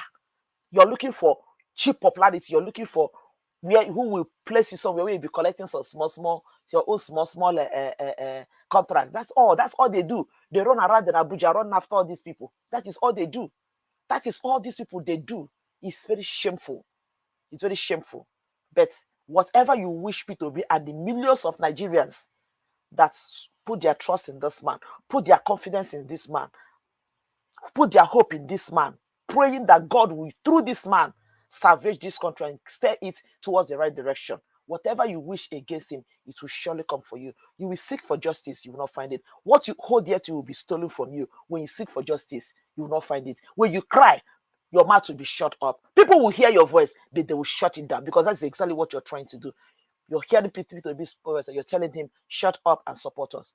The same way, people will shut you down. That is just what I have to say for now. Thank you so much. Wow. Thank you very much, Madam Nena. To be honest, I thought we will get our final update since, but I couldn't stop you because I don't just wanted to stop this wonderful submission from you. Thank you. You've done it again. You've always passionately give submissions like this. Thank you. I appreciate you for that. Yes, Peter Obi will certainly become the president of the Federal Republic of Nigeria. I'm certain. The way things is going right now, I'm very, very certain. You all see all the report that I've read to you from the court today. That is enough for you to know that, yes, we will certainly triumph and celebrate together, all obedient, all the concerned Nigerians all over the world. We will celebrate. Peter Obi will be declared the winner by the special grace of Almighty God. Amen. All right. Let me give the final submission now as the court. Okay. Court first responded, when will you start your case? First responded, jokes. I'm still waiting for 38 more witnesses out of 50. APC camp last, as we already pleaded in the consolidated case of PDP. We hope to come back on the 3rd of July. Second and third responded same. Fourth responded same. Labour Party, a short while ago, my brother Six gave the impression that following the hearing schedule is mandatory and they are supposed to start today. However, if they want that date, then I don't want a problem. I'm showing them that I'm not as difficult as they are. Then, court adjourned till 3rd of July 2023. So, my people, that is the end of the report from court today. Thank you very much, my people who drive this car with us. I appreciate all of una do well. Make una press on the like button. This is the time for us to talk now. If anybody are satisfied with what we've read today, you can comment on it. You know, if you're satisfied with the way the hearing is going, you can as well comment on it. You know, for me, I'm very, very satisfied the way everything has been going, to be honest. Peter Obi and his legal team are very, very organized. The same way we are organized here. We don't talk anyhow. We don't show information that is not verified. So yes, all obedient. We are very, very organized. Just that these satanic people are lying against us. We are very organized and focused. Thank you very much, my people. I appreciate you all. Let me see. Do we still have anybody on the panel that need to speak to us before we play another video here? Because we have another wonderful video that I want you guys to see. Okay, we still have Mr. Edwin and two more, I guess. Yeah, Mr. Edwin, I'd like you to talk to us with what we've presented so far. I don't know if you followed up from day one. Are you there? Thank you very much, Nadia Watch and fellow panelists. Thank you, sir. Yeah, it has been so wonderful, and we thank God so far that it has come today. And today we have seen. Because when it all started, we didn't even think we would get to the stage. But God Almighty has done it for every one of us. We thank God for that. The problem, what this man was trying to do by trying to confuse the first witness they called this evening, he was trying to use his word to say, he said he never participated in anything, and apart from being a party agent or whatever. But the guy was clever enough to have debunked that method because, like I've said, for the quite 1 week plus now, they've been looking for a way to have some drive into to confuse our witnesses. Yeah, it's just technicalities. Whatever our witness say, they will not say, my lord, because that witness that came with that 120 pages is a star witness. So they were wanting to rubbish because he is according to the national director of whether Labour Party or something like that, information. So they were trying to rubbish him and waste that 120. But you know what, gentlemen? The case that even happened to Agbado is even more serious than this one they are trying to do now. If they be able to debunk this one, the certificate that was presented, allegedly, like I've gathered now, from the school, which is the Chicago school, they came in with the form that he failed to come to the school, was a female. And that same female, whom he is declared to be himself now, is an American citizen. The form that person used to pledge allegiance as an American citizen has been tendered. So, if he escaped from being a Gambia, a Guinea, and is claiming now that he's the same person, and in that same document he submitted, one of them is reading 2 different years. The certificate, the date of birth certificate is different from the date of birth he used in swearing an affidavit. Difference of 2 years. That already again is forgery. He has lied on that oath. So when we understand exactly, these people, I think they are trying to do some certain things now. They will push him this period now that they are going to break till July 3rd. They will go and remove some money from him. Because they know if this thing comes to an end and they don't remove some money from him now. So everything they are doing now, they are shifting it because they've seen that too much evidence has come to pile upon this man. Because there's no hidden place for the wicked. So evidence has come to pile upon him. 25%, let's just forget about that one. Nobody's talking about the Gambia, the Gabon nationality now. Shetima, the running mate, who had double nomination. So if you look at it, the evidence is endless. If you have to start naming it, we might surprise that nobody will sleep this weekend because it's just too numerous. So I want everybody to understand that whatever we have seen now, unless, because why I want to be reserved is because, like somebody rightly said yesterday, my great sister in the comment section that said she's begging, and Black Panther also said it. Please let us not use our mouth to say we are not hoping the best. So I don't want to go that direction. Unless they do anything, they go and bring that judge from heaven that is not born of a woman that will come and tell Nigerians that the evidence is not there or it's not proven. Otherwise, this is a dead case. They said dead on arrival. It's supposed to be a dead case on arrival. But for the fact that justice always asks you to create room for fair hearing, they have to allow the the APC, to start calling their witness and let's hear which direction. Because it's when they call their witness now, we'll be able to cement and release the hammer, to hammer it on the head, to say it's over. That's what I'm going to beg everybody for. And for that, Mr. Lillian, because I know women don't do such a thing. I think you are a man-woman. So I will address you as Mr. Lillian. You came to disgrace yourself. And at the end, you forgot one thing. With your age, I know your children will still be young. They are still going to school. They will ask your children in school now. Let me say that one are your mama, and that person mama. With the lie.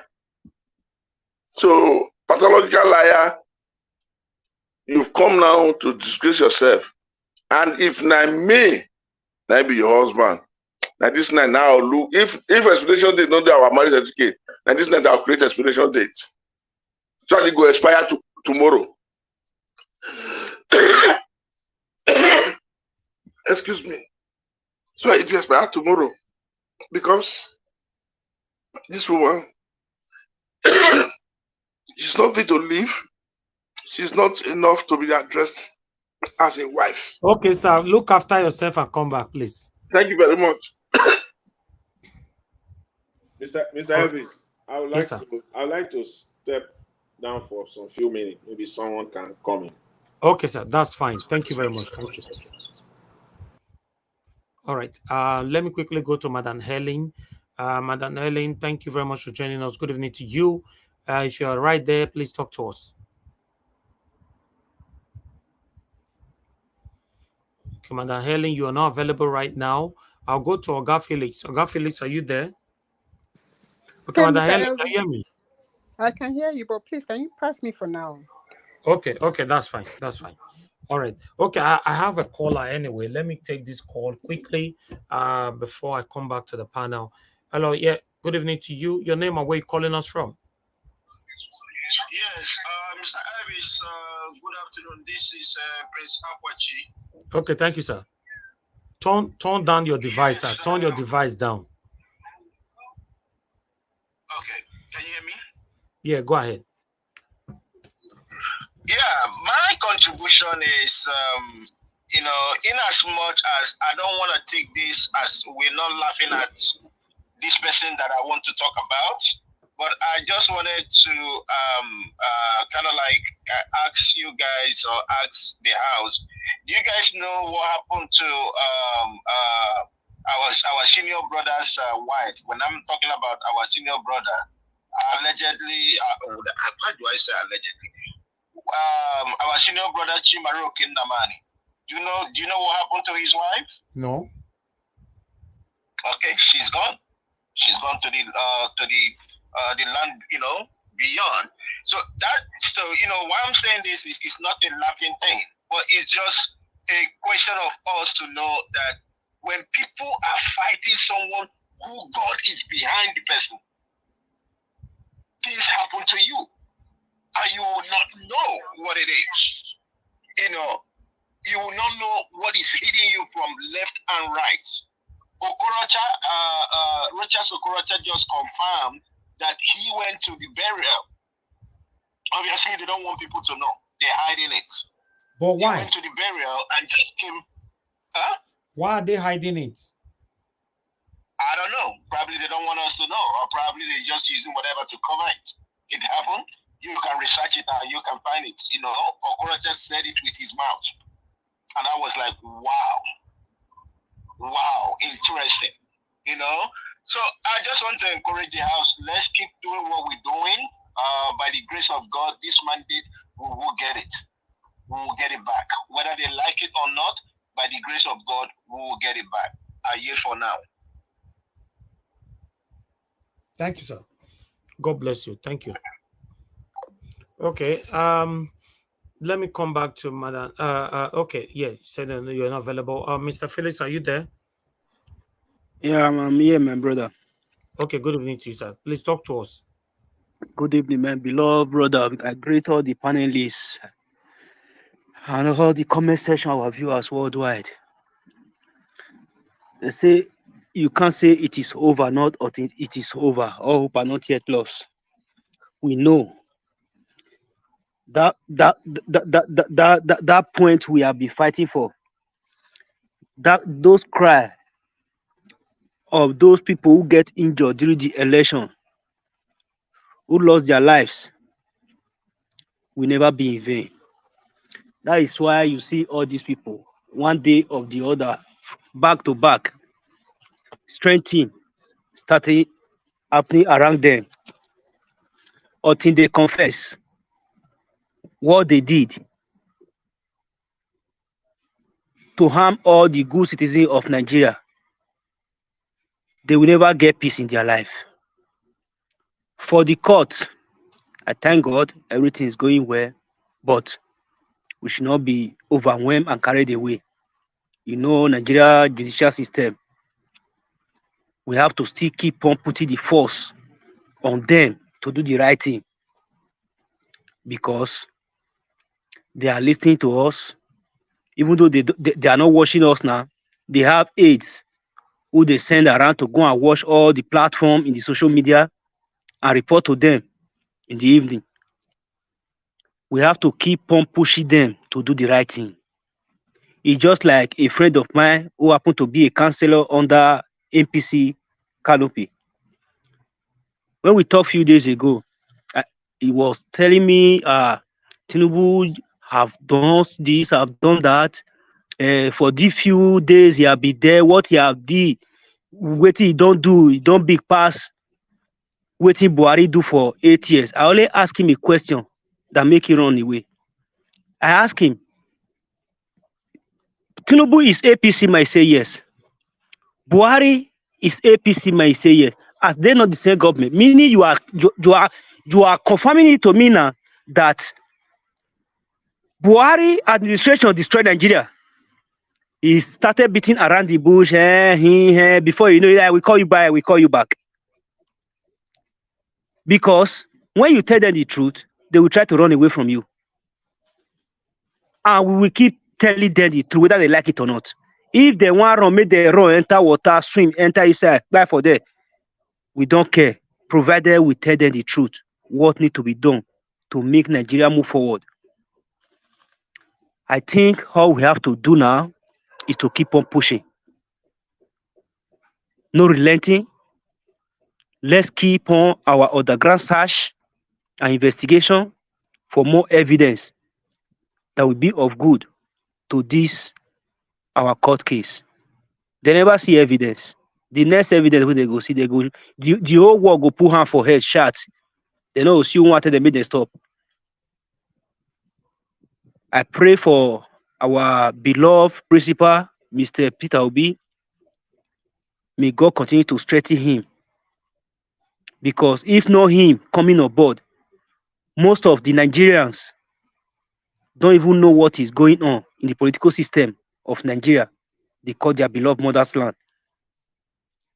I thank you, sir, for all you have done. I thank you for all you will do to liberate this country, Nigeria, from the hands of these political dealers, political cabals, satanic political office holders. I know there are still some few good ones, but the good ones, if you are good, you have to tell the bad one to be good too, because you say, show me your friend and let me tell you who you are. You can't be telling us that you are good and we know that you are good and you are moving with bad influencers. You will definitely be counted among one of them. That is why we have to do good things for this world will come. According to my beloved brother, Mr. Elvis, what will you want to be remembered for? Is it for good or for evil? All these evil political dealers, their leg never begin shake. How my way go they hit them one by one, spiritually, physically, and otherwise? They're not going to see man take cry because they don't do us. It's now or never. Reclaiming our mandate is not negotiable. Judiciary, know that it's not negotiable. We don't have anything to negotiate. You can't beat a child and ask him not to cry. And next chairman Mahmoud, you said go to court. We don't go where you sell us. We defend you for where you sell us. You say you know if he come, you dey dodge. You not get where you want run hard. One day we go see you carry command. You must go that court. All the promises we use your mouth take make to Nigeria for Shatter House and all. May you can't tell us as it happen. The electoral act, whether na wetin they write for there, now you follow before you call the result of this supposed 25th of February general election. You need to come to court to come answer us, whether you like it or not. Just the wrong. One day we go cash you, we go bring you to court, and you go confess. You go confess. If you want to tender any apology, you go tender that for inside Kri or Alagmo. Now only that place now we will for accept your apology. Because we not feel accept any apology if you tender from outside. You are going to tender the apology from the prison. By so doing, we might beg the judicial system to reduce your sentence. That is only one thing I have for you. I guess that is all I have to say for now. Thank you, my beloved people. All right. Thank you very much. Uncle Levis, can I finish now? Okay, if you are ready, go ahead, sir. Thank you very much for your understanding. Thank you. You see, I want people to understand that big names, big educationists, they are the one now these political criminals are using to destroy Nigeria. Just hear what they address woman to be. Doctor, am I right or wrong? And look at what she's doing. Yakubu Mahmoud, what is he? All the state returning officer, like the one in Lagos and Co, what are they? So you can now understand that those people that, and the painful part of it, most of you guys maybe don't know, most of these guys that are now answering these big names, 60% of them benefited from Nigeria education through scholarship, bursary award, just name it.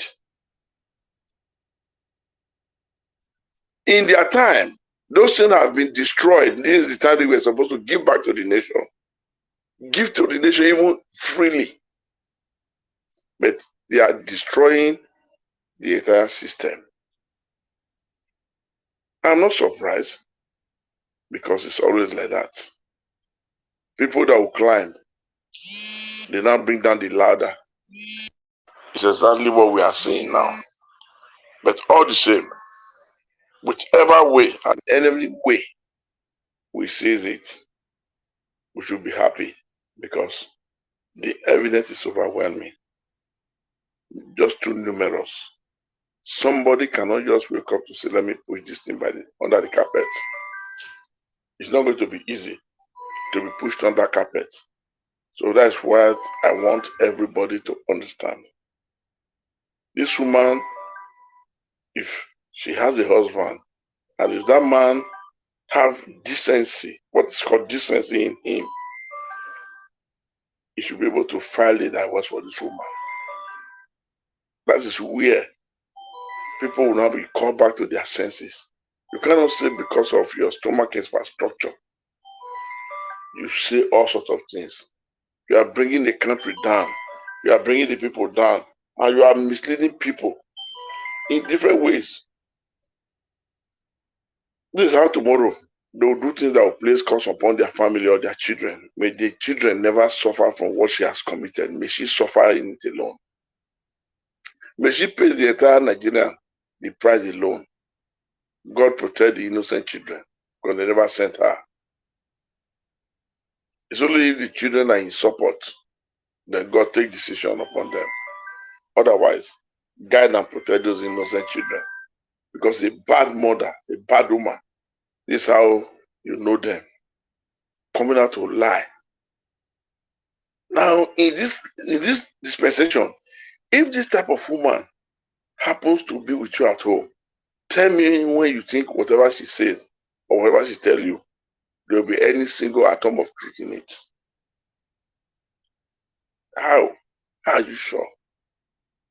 Because for her to come and be so perfect in the public like this, she has, I mean, this is not her first lie, which she has been doing, I mean, rehearsing, practicing it, carrying it out in numerous ways before she now came to national TV to come and tell this type of lies upon destroying what people are suffering. You cannot advise Tinubu to say, sir, with the way these things are going, your health is not even helping matters. Why don't you let go? Because there's too much evidence. No. Your lips and your tongue will not rise to utter such words. More than to come here, tell people that he has been trying. Now, let's take conclusions out of what he has done. Increasing salary with 140% for themselves.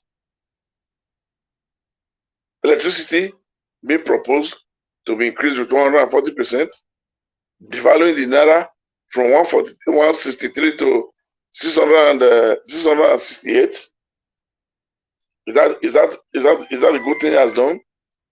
The student loan that he has proposed, I've gone through it, I've not finished it completely, whereby there's a serious attachment to it, and students will finish, no work, no hope.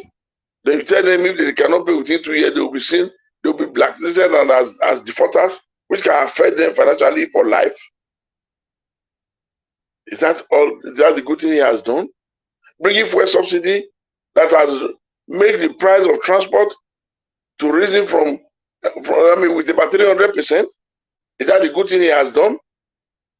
Now the subsidy that the money was budgeted till July ending, what has it done? Has it told Nigerians where about that money? They're supposed to carry the subsidy till end of July. Where is it? Now giving the Senate and House of Rep 24 billion as an accommodation allowance. Is that a good thing he has done? Now tell me, or tell Nigerians, what he has done that has effect better life for the low class Nigeria, low income Nigeria, poor Nigeria. Let's use the word. What has he done? What has he introduced now that has affected their life, that has a good impact in every meaningful Nigerians, not the selected few? What is it? Can you tell us what he has really done that is moving this country forward? Now he's in France now. Now the national airline has been parked there, and the national flight has been parked there. Parking is costing money now in the airport. That is going to cost Nigeria money. Trying to now bring in Christian under control. Is that the best he has done? I don't really understand. I think this woman knows more than we 200 million Nigerians that we don't know. Let her come out and name it. For the says, count your blessings one by one, and then you know what God has done for you. Come and count it for us. Name it one after the other. Let us know.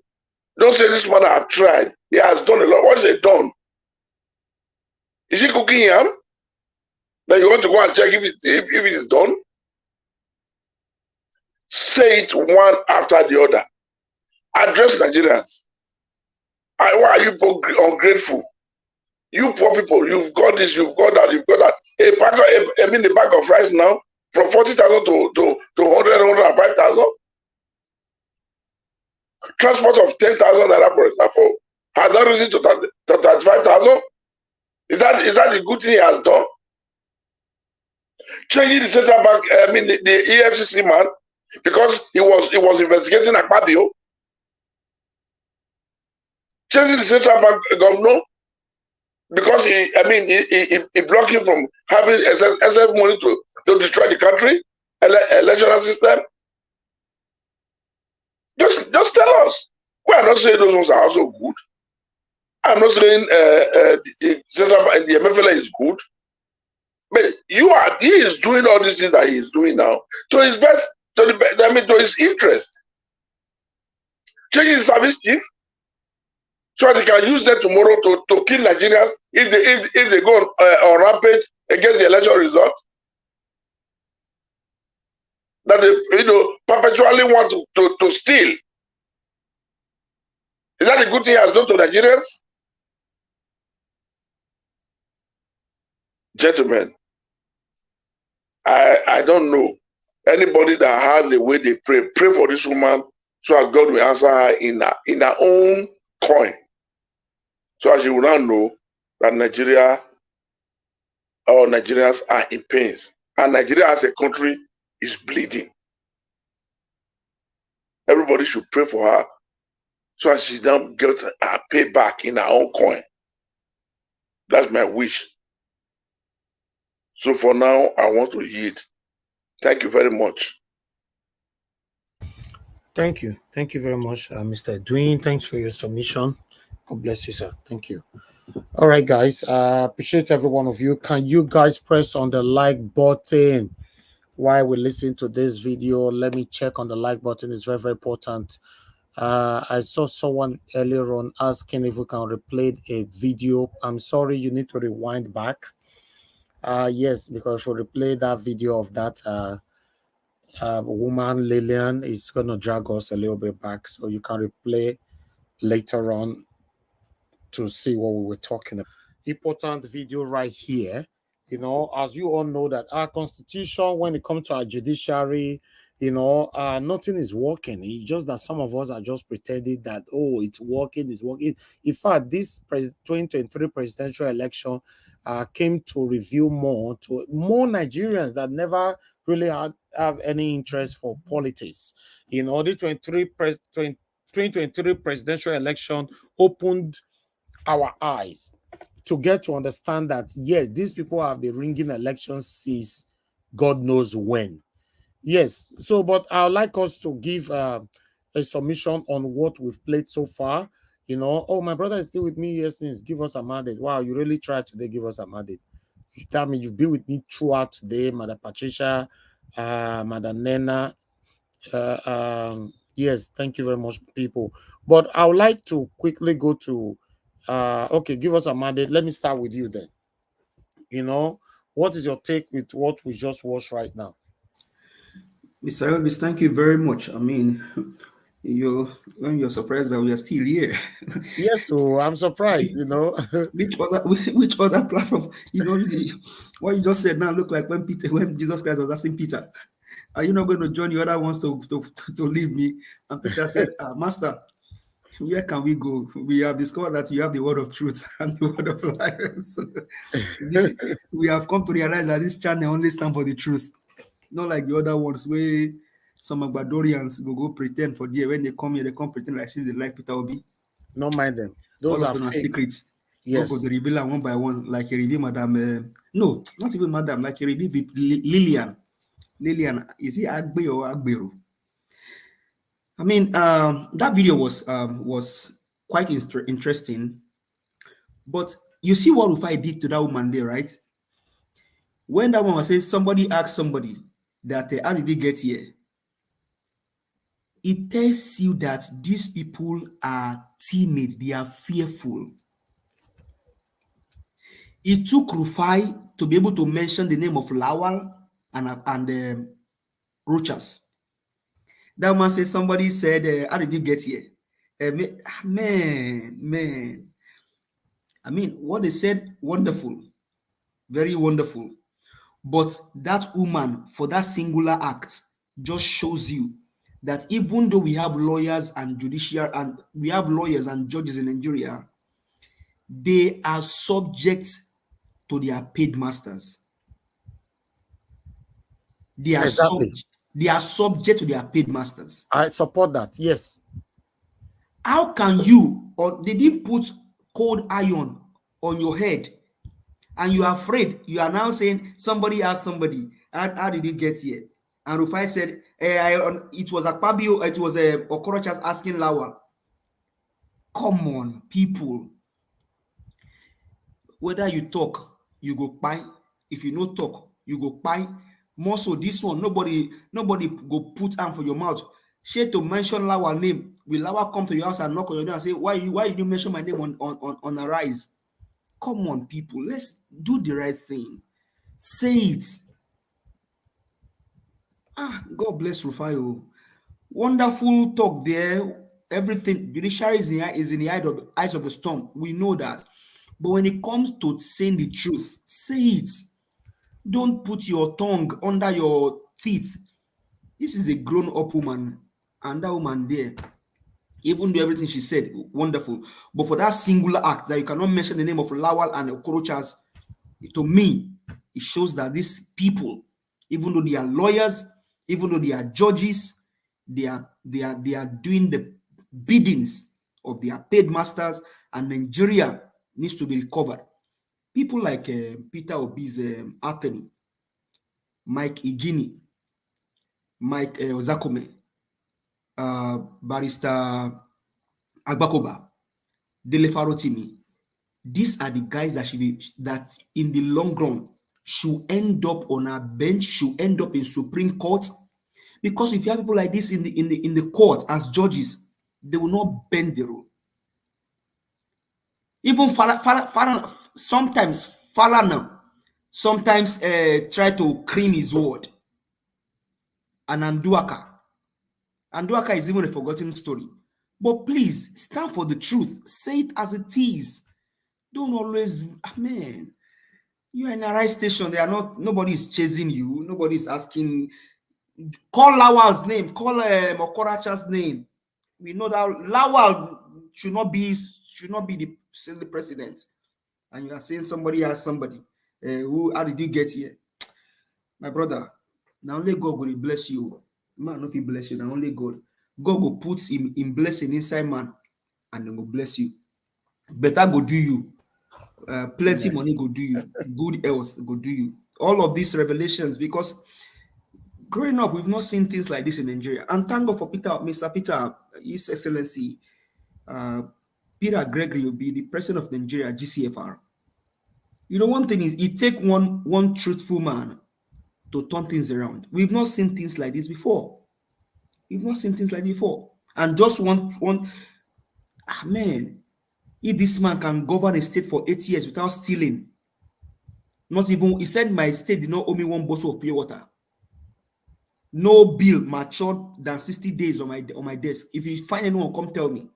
It tells us we see our people of impeccable character. People like Dele Farotimi, people like Abakuba, Michael Zakome, Dele Farotimi, and the likes of them. Rufai Oseni, look at how Rufai even spoke to that woman. Madam, don't be afraid. His name is Lawal. His name is Okorocha. This year, they are all scared. They are scared. This year will determine how Nigeria will look going forward in the face of the world. Exactly. Do you know when this drug baron got to France, their president Macron did not come to welcome him. It was one minister that he sent, a woman that went to welcome this Agbadorian, not the president, because they know they cannot associate with a drug lord, and they are trying to impose this drug lord that sold the seaport in Aba to China. But it's going to be disgraceful, though, the day they will remove this man. My brother. Kai. My brother. Now, wow. Judiciary put the right thing. Himself call for disgrace now. Disgrace, sit down, JJ for your house. Tunumbu go knock for disgrace. Don't say disgrace. Disgrace Tunumbu after tribunal remove Tunumbu for president. The judges, they know they cannot. This case is already decided. 25% of Abuja is enough, and that is where Abakoba is coming from. That this thing can be decided in 7 days. Bring 25% of Abuja.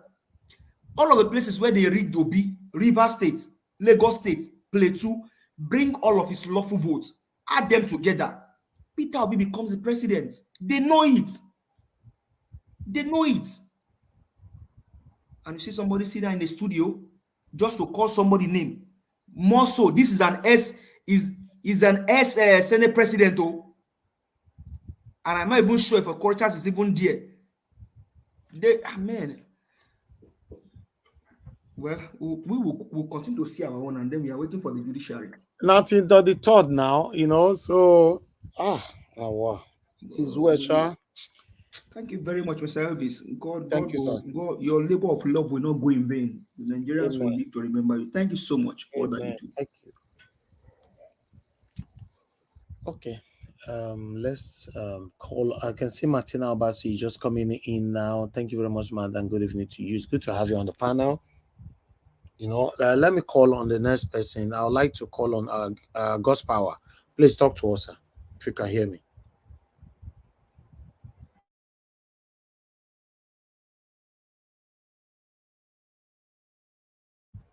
Okay, God's Power, you are not there. Okay, let me go to Madam Nena. Madam Nena, please talk to us. Thank you. Oh, none of them is available. Can you hear me, sir? Can you hear me, sir? Okay, I can hear you now. Go ahead.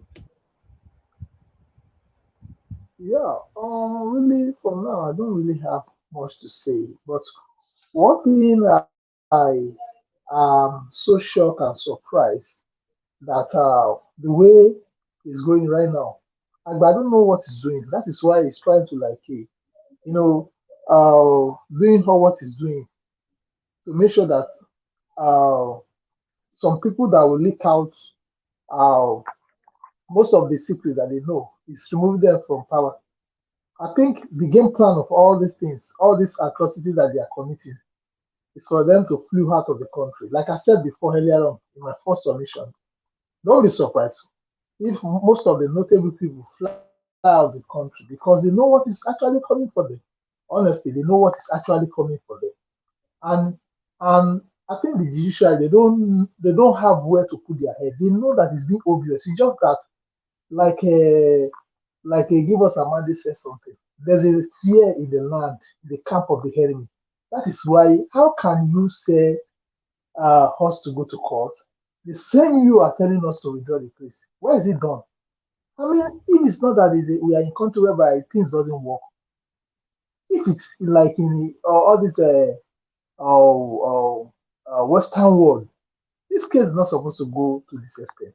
I think they will have, tried to pass judgment since. But it's just that even the judges, they are trying to be careful and make it being obvious whereby everybody will know that this man actually won this presidential election. This is our principle. But just that they are taking the count out of the bag gradually. But to be their surprise, even I'm not even hearing about this so-called what do you call this fake SA, the senior advocate of nonsense, the one that went to go and buy, the one that take money to go and be developing other countries. It shows how you can see our so-called politicians and our dealers, because they are not leaders, how they have been messing themselves around. I mean, the Western people will just be making mockery of them, taking money from your dear fatherland and bringing it to their country to develop it. They will not caution them. That is why when somebody said the last time that they are putting a restriction of them coming to their country, one guy said something. These people have done it before, but they did not take the actually action. They are in support of them looting money and come and be developing their country. But the question that we need to ask, are we going to be continuing this manner? How long? Nigerian more than 62 years. Common light. Mr. Eddie is a very simple thing.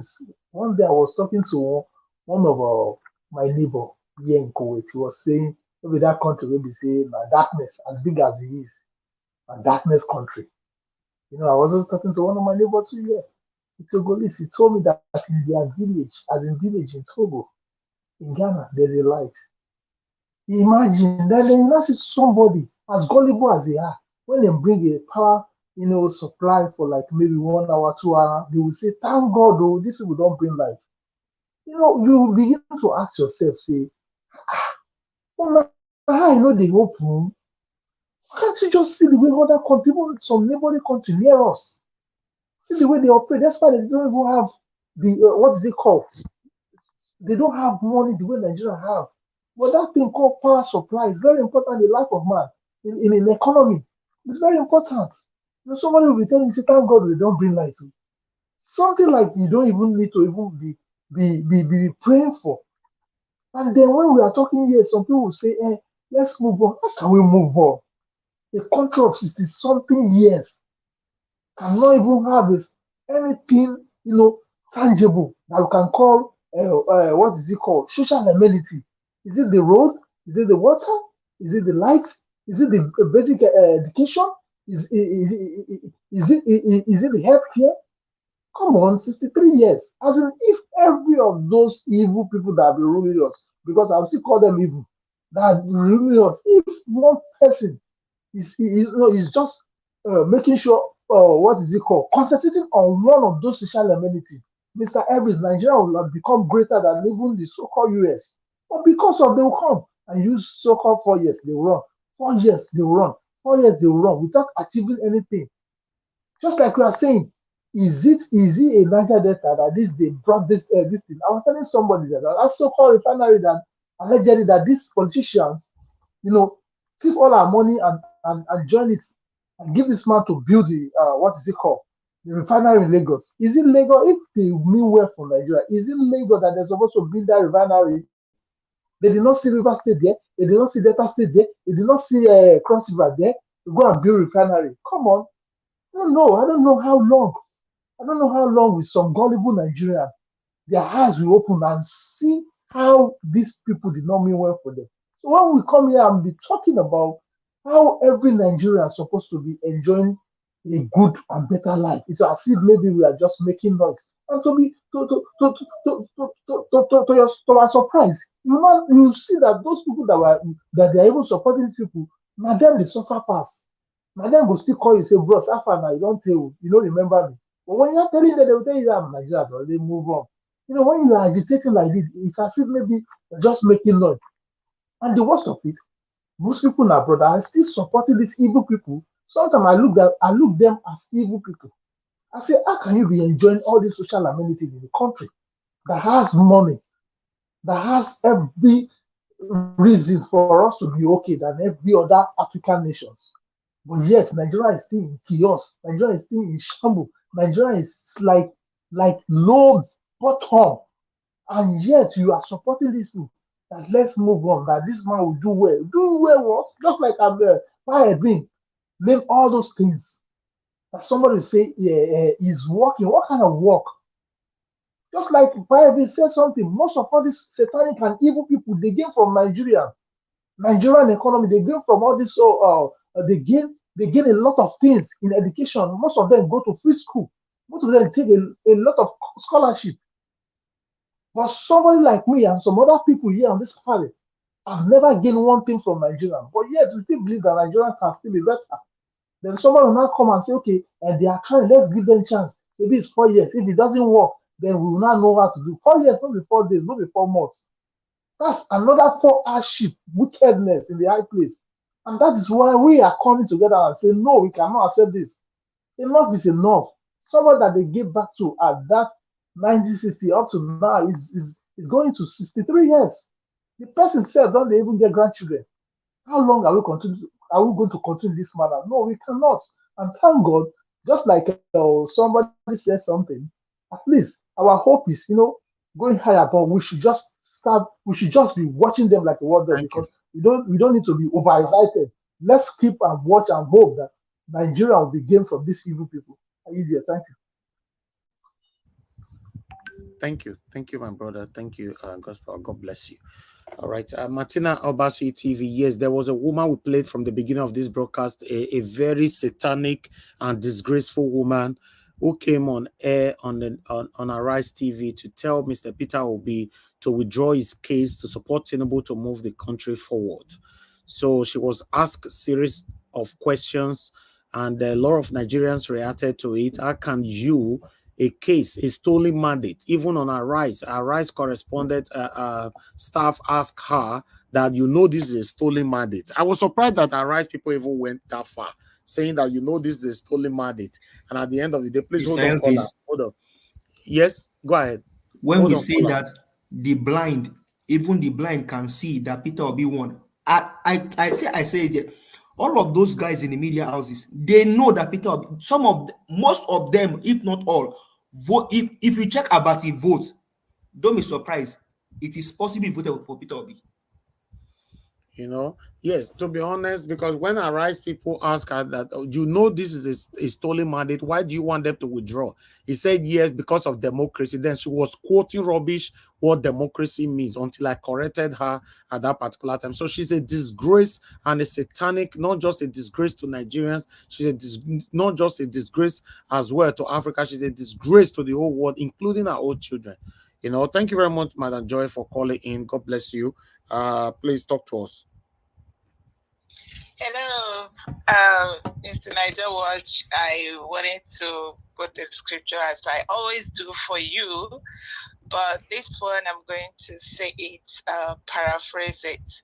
I can't thank God enough for you, for, you know, making yourself available for such a time as this, for a life of Nigeria. I almost, if you notice, I kind of avoid calling the name Nigeria. I call ourselves obedient nation for a reason, because this is a group of people, well-meaning Nigerians that are hungry to see righteousness established and uprightness reestablished in Nigeria, because we lost it. You know, when I listened to that woman, please, I greet everybody, all protocols observed. I want to use this opportunity to thank everyone that has ever stood. I know there are a lot of people that stay here, they don't say a word, but you look at the screen, you see the number, you see 1,500 people logging in. These are people that, though they are not saying anything, but they are praying like the people on the panel are praying. They are praying like I am praying, hoping that something, you know, will change. Now, let me say, this is my submission, why I called. When I was talking earlier, I said something about, you know, it's like over the years, there was Nigeria gradually, though we claim to be religious, there is the two major religions in the world is well seated in Nigeria. And there are a lot of, you know, good things. But it looked like at the point we started losing it without knowing it. We started creating our own truth. You see something going wrong. A full-grown adult, well-meaning, that think he is well-meaning, is supporting error, supporting, and you see a lot of them, they start tuning in. They know. Go and ask them, because why I'm saying this is, a lot of people are in positions they're not supposed to be sitting in, because they got it illegitimately, because they bribed, because they lied, because somebody put them there. So when it is time for them to say the truth, they now begin to cow in, because they found out that they are also. But it is high time. That's why I can't thank God for you enough. People that are bold enough to say, no, something needs to change. This narrative has to change. And that is why we are standing to tell Judiciary, you have to start this change from the Judiciary. We have had these two representatives of the Judiciary at Arise. I tell Judiciary, the one that is sitting for the presidential, that you guys better do something. Someone have to. Mr. Elvis stood up for the journalism. He is now the number one journalist. He is the number one journalist for the citizen in Nigeria, in Africa. I can say, proudly say, for the whole world. Niger Watch TV is the number one citizen journalist that is able to stand and declare truth and stand for the truth. Peter Obi is the #1 citizen in Nigeria, standing for the whole 200 million. I know there are a few that are still eating at the devil's table. I don't care. But the people that have been crying, looking for a hope, as you said, those people that have no one, why people go to, give something to the policeman is because they are afraid. When Mr. Peter Obi is installed, they are no longer going to be afraid anymore that if they have a case, it will not be justly tendered. So today, I believe my hope is renewed for this. For the nation that is to be built. However it's going to be built, there is going to be a new nation created out of this old Nigeria. And we all are going to rejoice over it. Amen. And we are going to celebrate. Thank you so very much for you. this opportunity to say something again today. God bless you, Madam Joy. I always appreciate you. Thanks for your continuous prayers, your encouragement. I'm grateful. Thank you. All right, my people. Now God bless you. Now, any prayers sent to me, all the encouragement I shared with everybody that is genuinely fighting for a new Nigeria is a collective effort. And God bless every one of you. Thank you. And for those of you who is against us, fighting us, who are the devil, who belongs to the satanic group, may God continue to expose every one of you in the mighty name of the Lord Jesus Christ.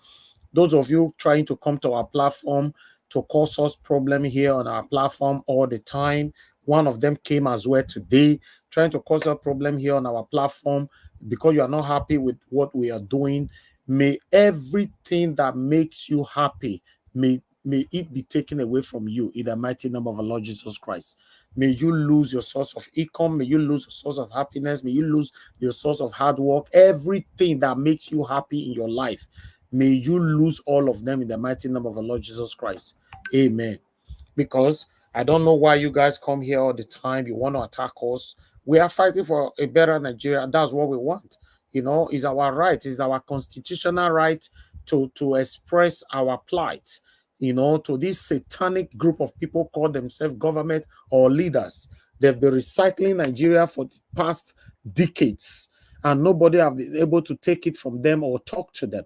This is the time Nigerians have woken up saying that we can't take this no more, because we're in a postmodernism where, especially this generation, you cannot do what you've been doing for decades to this particular generation. We are saying no, and our no stands. This is the time we are certainly going to have a better Nigeria. We are going to have a new Nigeria, a Nigeria that we can be proud to say, I am a Nigerian. A Nigeria where you will tender your passport in any airport all over the world, you will be respected. A Nigeria that can compete with Dubai, rather that can even beat Dubai. This is what we are clamoring for. If you are one of the satanic people and you are doubtful that it's not possible for we to have a country like Dubai, that means you are still dreaming. Because if you have to go far to check how much one of these satanic group of leaders have been stealing from us since the creation of Nigeria, that is when you get to know that for us to have even a better country like Dubai is not going to take us up to 10 years. Yes, someone spoke to me in Dubai telling us that with the kind of money Nigeria is making, with the kind of money that comes from Nigeria, Nigeria can have a better country than Dubai within 10 years. And he also told me when I went to Dubai, he was telling me all the skyscrapers, 70% of the skyscrapers in Dubai owned by satanic Nigerian politicians. Yes, listen, in case you are not aware, all the I'm not talking about a flat, skyscrapers. Dubai have laws of skyscraper, long buildings. It says 70% of all the skyscrapers in Dubai owned by Nigerian politicians. So if you are still doubtful, saying that, oh, it's not possible, that means you are satanic. You have been weaponized with frustration, confusion. That's why you are still doubtful that Nigeria cannot be better. I said it over and over again. Nigeria will be better in my time. Nigeria will be better in your time. Nigeria will be better in our time. In the mighty name of the Lord Jesus Christ. Our forefathers, they fought this fight. They did not win because this satanic group of few people succeeded in defeating them. Our fathers, they did as well. They could not. Then they are surprised that this generation is not taking rubbish. We will succeed over them. We will have a new Nigeria, even a new Nigeria where some of these satanic people supporting their satanic leaders will come back and beg for forgiveness, either directly or indirectly, and why they will be enjoying the fruit of our labor, not their labor. In the mighty name of the Lord Jesus Christ. Thank you very much, my people. I want to urge everybody not to relent. Don't give up. Don't assume we cannot. There is nothing on earth lasts forever. Don't join the group, any kind of group, any kind of discussion where people are saying, forget that thing, Nigeria has been taken, nobody can change it. These are satanic discussion. These are negativism discussion. These are the kind of discussion that will not only affect your mentality, it will rather affect your generation. So when that kind of satanic and negative discussion is coming, you need to move away from there. In fact, apart from this, if you have friends who is always negative, you don't need to have anything to do with them. Anyway, someone that is always speaking negative, you don't need them in your life because they will destroy your dream. They will destroy your vision. They will destroy what you believed on.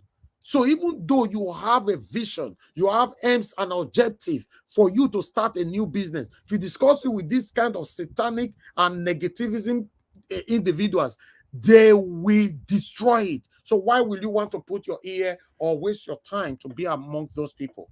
Nigeria will be better in our time. Thank you very much, my people. I would like to quickly appreciate those of you that just supported me just now. Our love of God is my strength. Thank you very much. May God bless you. I appreciate this. Thank you very much for your continuous support to us on this platform. Mary Fode, thank you very much. And Alaro of Nigeria, thank you so much. Sue Berry, thank you. Thank you very much. Too, Mama, thank you. Smart, thank you very much. I don't lie wash. Thank you, Victor Smart, Fola Shade. Thank you very much, Rita Owadia, Sumbo Matis. Thank you, Peggy Modi, Sharon, Blessing. Thank you, Glory, Janet Osawaro. Thank you, and Christy Dozier. Pepper them with love. Thank you very much, Amaka Fojabi. Appreciate every one of you. Pretty and Michael Organamaro. Now God bless every one of you. Those of you that have liked and shared, continue to press on the like button, my people. The more you like, the more you share, the more we hit on other people that is not even aware that we are here.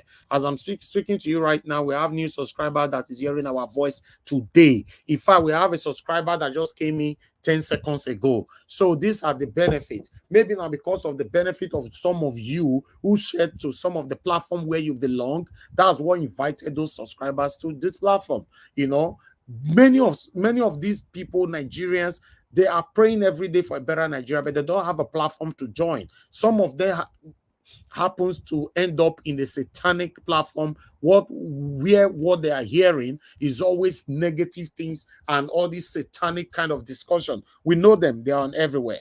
So they find a home now where they are going to hear things that will continue to give them hope on how we can bring a new Nigeria. Thank you very much, my people. I appreciate you all. If you know you're a new subscriber, please just indicate on the comment section so that we can welcome you in, and my admin and myself can welcome. In fact, myself and my people here can welcome you in, because I've noticed that on the comment section is not only myself and my admin that is doing the job now. Everybody's doing the job. Just look now, Aboazi, just posted now, like.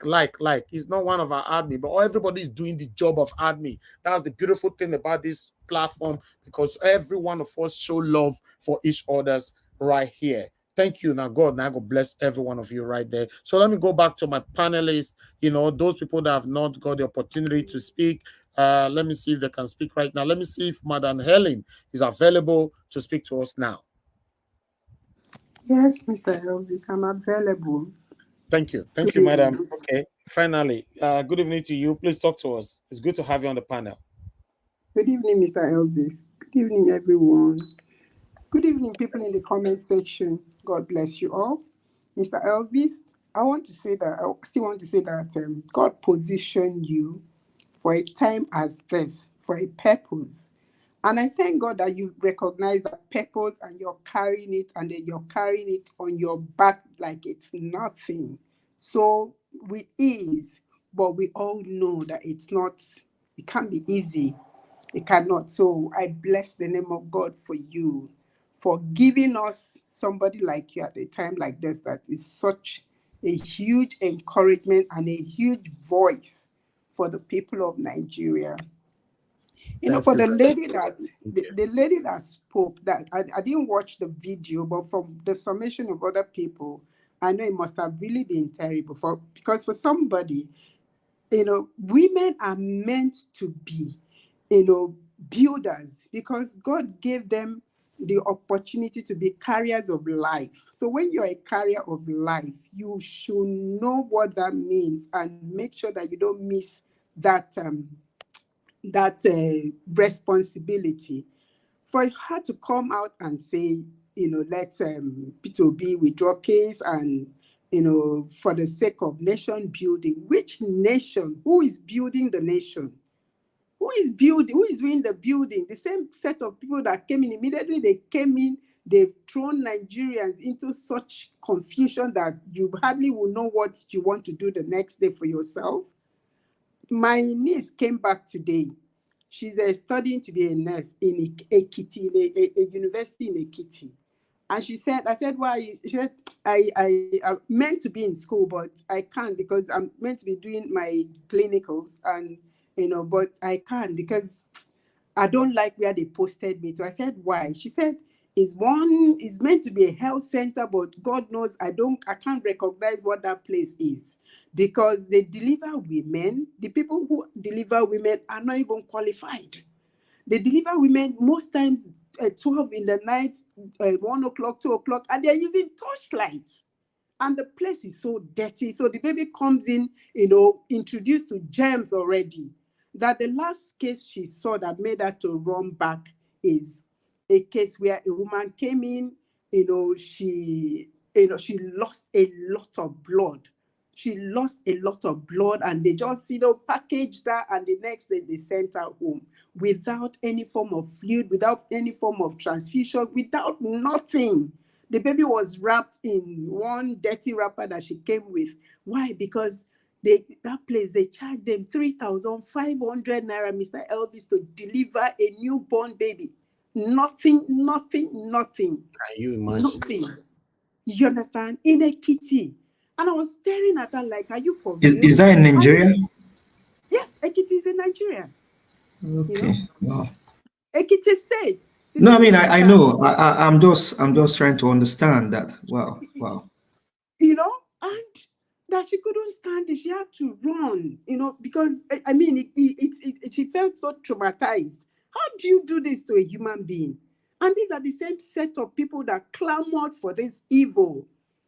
I'm sure if you ask that woman, she must have gone out because of 1,500 naira and some sort of package that contained nothing to go and cast their vote for this evil. And she's coming to talk about nation building. Where are you building? What are you building? How long is it going to take you to build? Is it going to take you forever?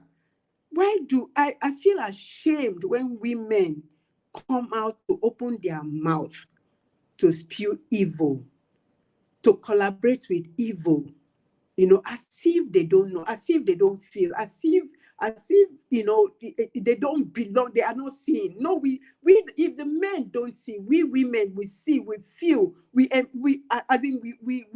relate with these things more than the men. Men are more removed from reality. I want to say that, but I know not every man, but the women are hardly ever removed from reality. So we are the ones that see it more. We are the ones that feel it more. We are the ones that relate with what is happening more, because we are on ground. We are the ones who mostly will go to the market and see. Like the other day, I was told in a massive market, some armed robbers just came and, robbed shops. They took their time to rob shops one by one by one by one, and nothing was done. People's hard-earned money for that day was taken. Their phones were taken. And you know what it means for somebody's phone who is in the market? Most of the transactions are done in their phones. Such a phone being taken, they are grounded for the meantime. And somebody comes out to talk about, a woman, not just somebody, a woman comes out to talk about nation building. Wow. I will always say wow. But like Madam Nena or Neobi said, she prayed a prayer. I also will concur to that prayer. I'll concur to that prayer. May she never enjoy anything good in this nation, because they don't want anything good for anybody. Okay, surely maybe she's in a position where, she's been made offer. So she thinks, with that offer, wow, that it's okay for her to sell, be part of those who are selling this nation to wickedness while people are suffering. I run an establishment. I mean, in the hospitality, section, just this week, 4 of my workers have resigned. They've tendered their resignation to leave me at the end of the month. Why? Because they can't afford to pay transport to the office. And there's absolutely nothing I can do. You know why? Because at times, for 2 weeks, I will not have electricity to power that place. So I'm powering the place with diesel. So you can imagine that. So while I'm working on how to see how I can, it's also help them to make up for the, transportation, I'm also battling to, make ends meet in my own side. So why do you come out to talk about nation building when you know the truth? Is it not wickedness? It's just sheer wickedness. What are you going to gain? Absolutely nothing. But I think if you be the one, the exception, the one who stands out to say no to this evil, you stand to gain a lot. Posterity will remember you for being who you are, Then for the woman that's just spoke, the last video you played, Mr. Elvis, Nigeria happened. I was told that Nigeria happened to a relation of ours, a close relation of ours, who was running a federal establishment towards his tenure, the end of his tenure. He had the opportunity to build, build some sort of section for this. It was sort of hospital. He had the opportunity, and these politicians, they came and made a bargain with him and said, okay, you say, let's say 100, allegedly 100 million is going to do this work. He said yes. He said, okay, put a bill for 1 billion. And he put a bill for 1 billion. And that 1 billion was approved. That 1 billion was approved. They took that 1 billion, including the 100 million that could have completed that building. They took everything and left him with nothing and wanted him to put down his signature. He refused, because it was towards the end of his living. But that 100 million could have completed everything, set up the place, furnished the place, but they took everything. So he refused to pen down his signature. When he couldn't pen down, till today, that building is standing there. Nothing has been done. This is like close to 10 years. So I want to believe somehow she's careful in what she's, but I don't know why she should even be careful.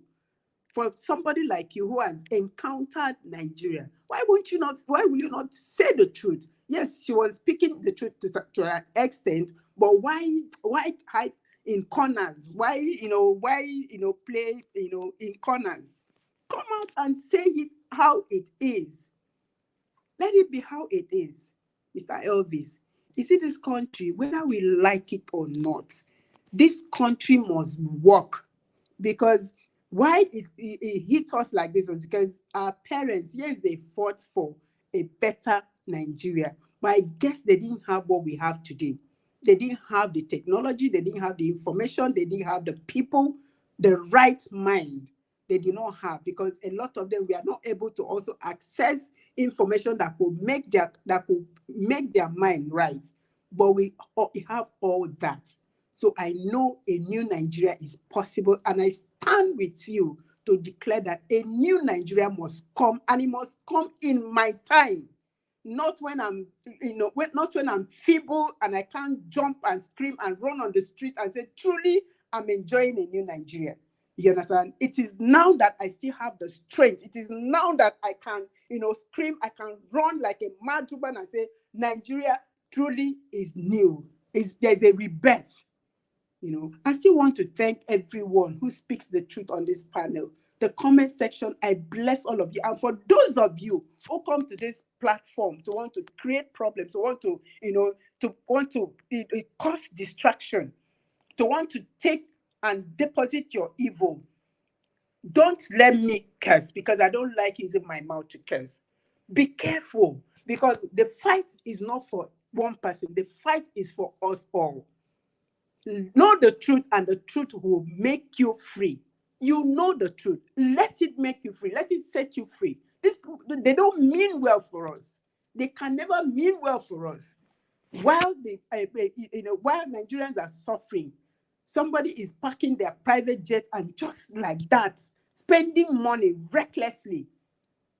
And you tell me that you want to nation build. Which nation? Where are you building? And for the judiciary, I will always say, do the right thing. You have the capacity, you have the potential, you have the right, you have the authority. This is your own space. Don't let anybody invade your space and make you do what you shouldn't do. Because if you do, posterity will judge you, and it won't judge you well.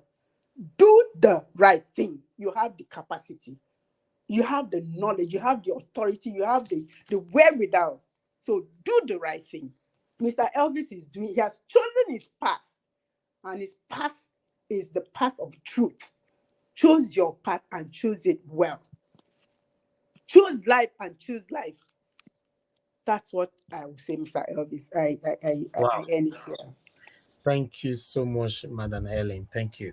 This is wonderful. Yes. If you're hearing that voice right there, that wonderful voice, do the right thing. You don't have anything to lose by doing the right thing, but you have everything to lose by doing the wrong thing. Yes. I really do appreciate every one of you that is acknowledging our effort here as a collective effort. I mean, God bless you, Madam Ellen. Thank you so much. All right.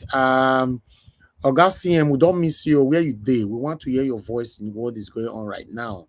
Okay, let me quickly go on to the next person. Williams Winner, you came back again. I would like to hear from you, sir. Hello, good evening, Mr. Elvis. Thank you very much. Good evening to all the panelists, all the people in the comment section. It has been raining since. That's why I logged out the other time. It's just stopping now here in Nigeria, in Lagos. Raining? Yeah, it's very heavy rain. Yeah, it's been raining, very heavy one. But notwithstanding, I just said I should say something before I call it a day. So I don't have much to say, but concerning the woman that there's noise coming from you, my brother. Noise is coming from you. We don't like those noise. Okay, sir. How's it now, sir? Okay, sir. It's better. Let it just be silent, please. Okay, sir. Concerning the woman that spoke the other time, in fact, I don't even want to talk about it, because that has been the general techniques they are using now. They were using mind control speech, coming to arise news, because they know that that's where many people are now like to listen to. But I really thank what the journalist did to her. And I was so ashamed that she is a mother. I know. And I'm sure if she has given birth, which I know, because according to her, she said, I'm a grown man woman. I was just so saddening within my heart that most of her children, I know many children that she may have, they may not even support her. But she put them to shame. The children will be ashamed of her. I don't know how much they have given her. I don't know. But it's a shame for such kind of woman to come on here to be talking that kind of words. Something that was so glaring to the people. so glaring to many people what happened during this election. You are now saying, even commanding them, they should go quickly to go and withdraw the petition. What an audacity. But I know she has received a lot, and I know she will be thinking twice now before she come out if she has any dignity. That one aside, this morning I purposely asked for that video because when I was watching it this morning, I saw that our voice is going far. You as a person in service, I'm praying for you. God will continue to bless you. Our voice is going far. Those Nigerians, those people that are holding spaces, their voices, they were hearing our voices. I heard you this evening, though I didn't know what happened. That I saw your emotion when you are like cursing that woman. That I don't know what happened. It is when you are doing something that is good and people are being touched by it. That is why they were reacting. And many are still going to come. You are going to be reacting to the truth. It's because there's no hiding place for anybody. If the truth comes, it has to have impact in your life. And the only thing you can do as a human being is true. It's either you accept the truth or you go against the truth. And how will you know when someone go against the truth? Is to fight the truth and the people that are saying it. Why do you think they are fighting Mr. Peter Obi? Why? It's because the man stood for the truth. He is standing for the truth. That's just it. All the propaganda they have been saying is because he's standing for the truth. And that's why we are not going to keep silent. Just like my mother just said now, Mrs. Helen. I know she is in Nigeria. That is what is going on. And the situation that is on ground now is affecting everybody. And I just want to talk openly now to all those people outside there that are hearing our voices. All those people that have been talking and those people that are still going to be talking. I want to use this Lagos as a case study. What is going on now in Lagos is something is unbearable. Something that people are, I don't know, people don't even know what to do again. And they were clamoring, most of them rejoicing because of this satanic government. But it's now being done on them that they made a mistake.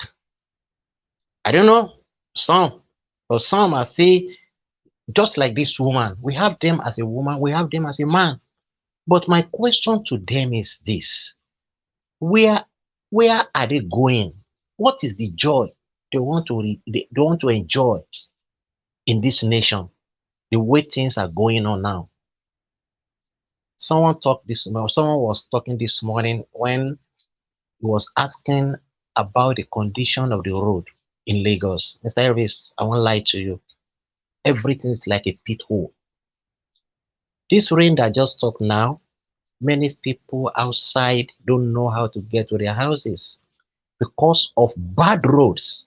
And that is the state the so president-elect build.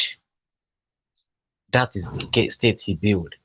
Someone says since the resumption of this governor, Mr. Sanwo-Olu, we have not seen anything functioning in this Lagos. I told someone that, see, don't expect anything good to come out from this second tenure because it was baited with blood. It was baited with the people that were maimed. It was baited with people that are disposed. So don't expect anything. And it is going to be general. Even this woman coming up and many people supporting this man. It's working now. It's working now. I always say it. You can never build on a faulty foundation. It can never work. It's not going to work. Unconstitutional governor, unconstitutional president. It can't work. The earlier the better people that are supporting them realize this. The earlier the better, the earlier is going to be good for everyone, everybody. Because where things are going now, I don't know. By July 1st now, we don't know how we are going to be using lights because of about 40% increment in NEPA tariff.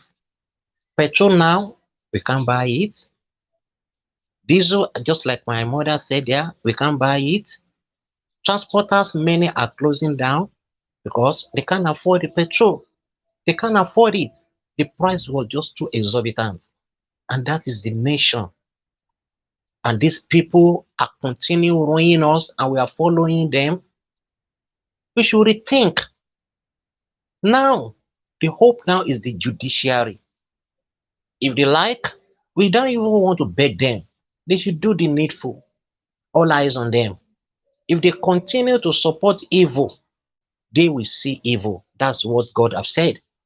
But if they want to redeem themselves, they should do something that is needful, something that people will be able to say, I now have trust in the judiciary. Because nothing is working. Nothing is working. And before I conclude, I just want to, my brother there give us a mandate. I really appreciate you for your strength and the grace God has been giving you over there. And as you just said, as Nigeria happened to you some years ago, it happened to me also. I'm still on it. But I thank God I have voice through this Mr. Elvis platform to speak out. At àwọn èèyàn wa tó ń jẹ́ Yorùbá, ọmọ Yorùbá ni mí, a gbọ́dọ̀ ronú ká lè mọ ibi tí à ń lọ.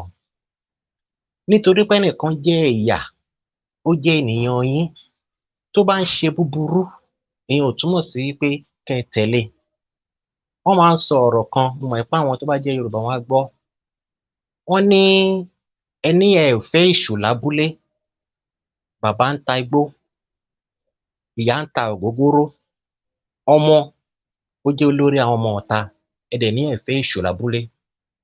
Nígbà táwọn èèyàn tí ẹ̀ ń tẹ̀lé, wọ́n jẹ́ àwọn èèyàn tí wọ́n lè pààyàn, wọ́n jẹ́ àwọn èèyàn tí wọ́n lè ṣe àwọn èèyàn ní ìkà, tí kò sí nǹkan kan tó dáa nípa wọn. Ṣé ẹ rò pé igi ọsàn ó lè so àgbálùmọ̀? Rárá.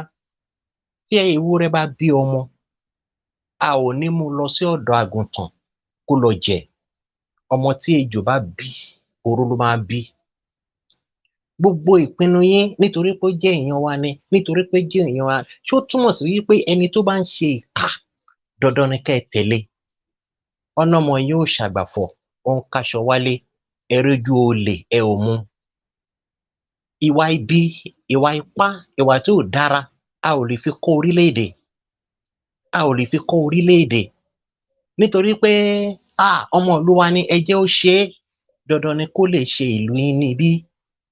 A ò lè rí nǹkan tó dára nígbà tí ò bá sí ìbẹ̀rù Ọlọ́run. Ilé tí a bá dẹ̀ fi kọ́kọ́, ìrì ló máa wó. Ìpìlẹ̀ kí ìpìlẹ̀ tá a bá gbìn tí ò bá sí lórí ìpìlẹ̀ tó dára nínú ìbẹ̀rù Ọlọ́run àti fáwọn ènìyàn, kò sí nǹkan tó dára tó máa jáde ńbẹ̀. I know many other Yoruba people will understand what I've been saying. That is the truth of the matter. Now for us, is just to keep up hopeful. Mr. Naija Wash, God will continue to strengthen you. I know it has been a long day in this race. But please, everybody, don't let us give up.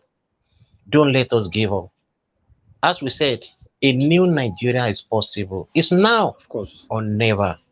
God will continue strengthening us, and we are going to have a good Nigeria, a good nation, not just for ourselves, but for our children, for the unborn generation. We have to get it right this time around. No matter what they are doing, it's because we are touching them. We are touching their marrow. That is why the fight is getting intense more and more. And we are not going to give up. All Nigerian youths, you are more than them. We are more than them. We are not going to give up because this nation belongs to us. Thank you very much, and God bless every one of us. Thank you, Second Minister. Thank you so much for that wonderful submission. Thank you. I really appreciate you, my brotder, joining us. Or you've had your strength. I applaud it. Thank you. All right, my people right there. I want to let you guys know that the new broadcast is going to start right now because more people joined us. So I need to give everybody at least, we are still going to be here for the next 1 hour or a maximum or 2 hours. So please refresh. I want you guys to refresh as we go on this break. Refresh to join the new broadcast. God bless you all, my people. Refresh because I'll end. If you're watching me from Nigeria Watch, we are ending this particular broadcast, but just refresh. It's not going to affect the panelists. Refresh and join the new broadcast. God bless you. You are the pillar that holds my life. You are the pillar that holds my life. Master Jesus, you are the pillar that holds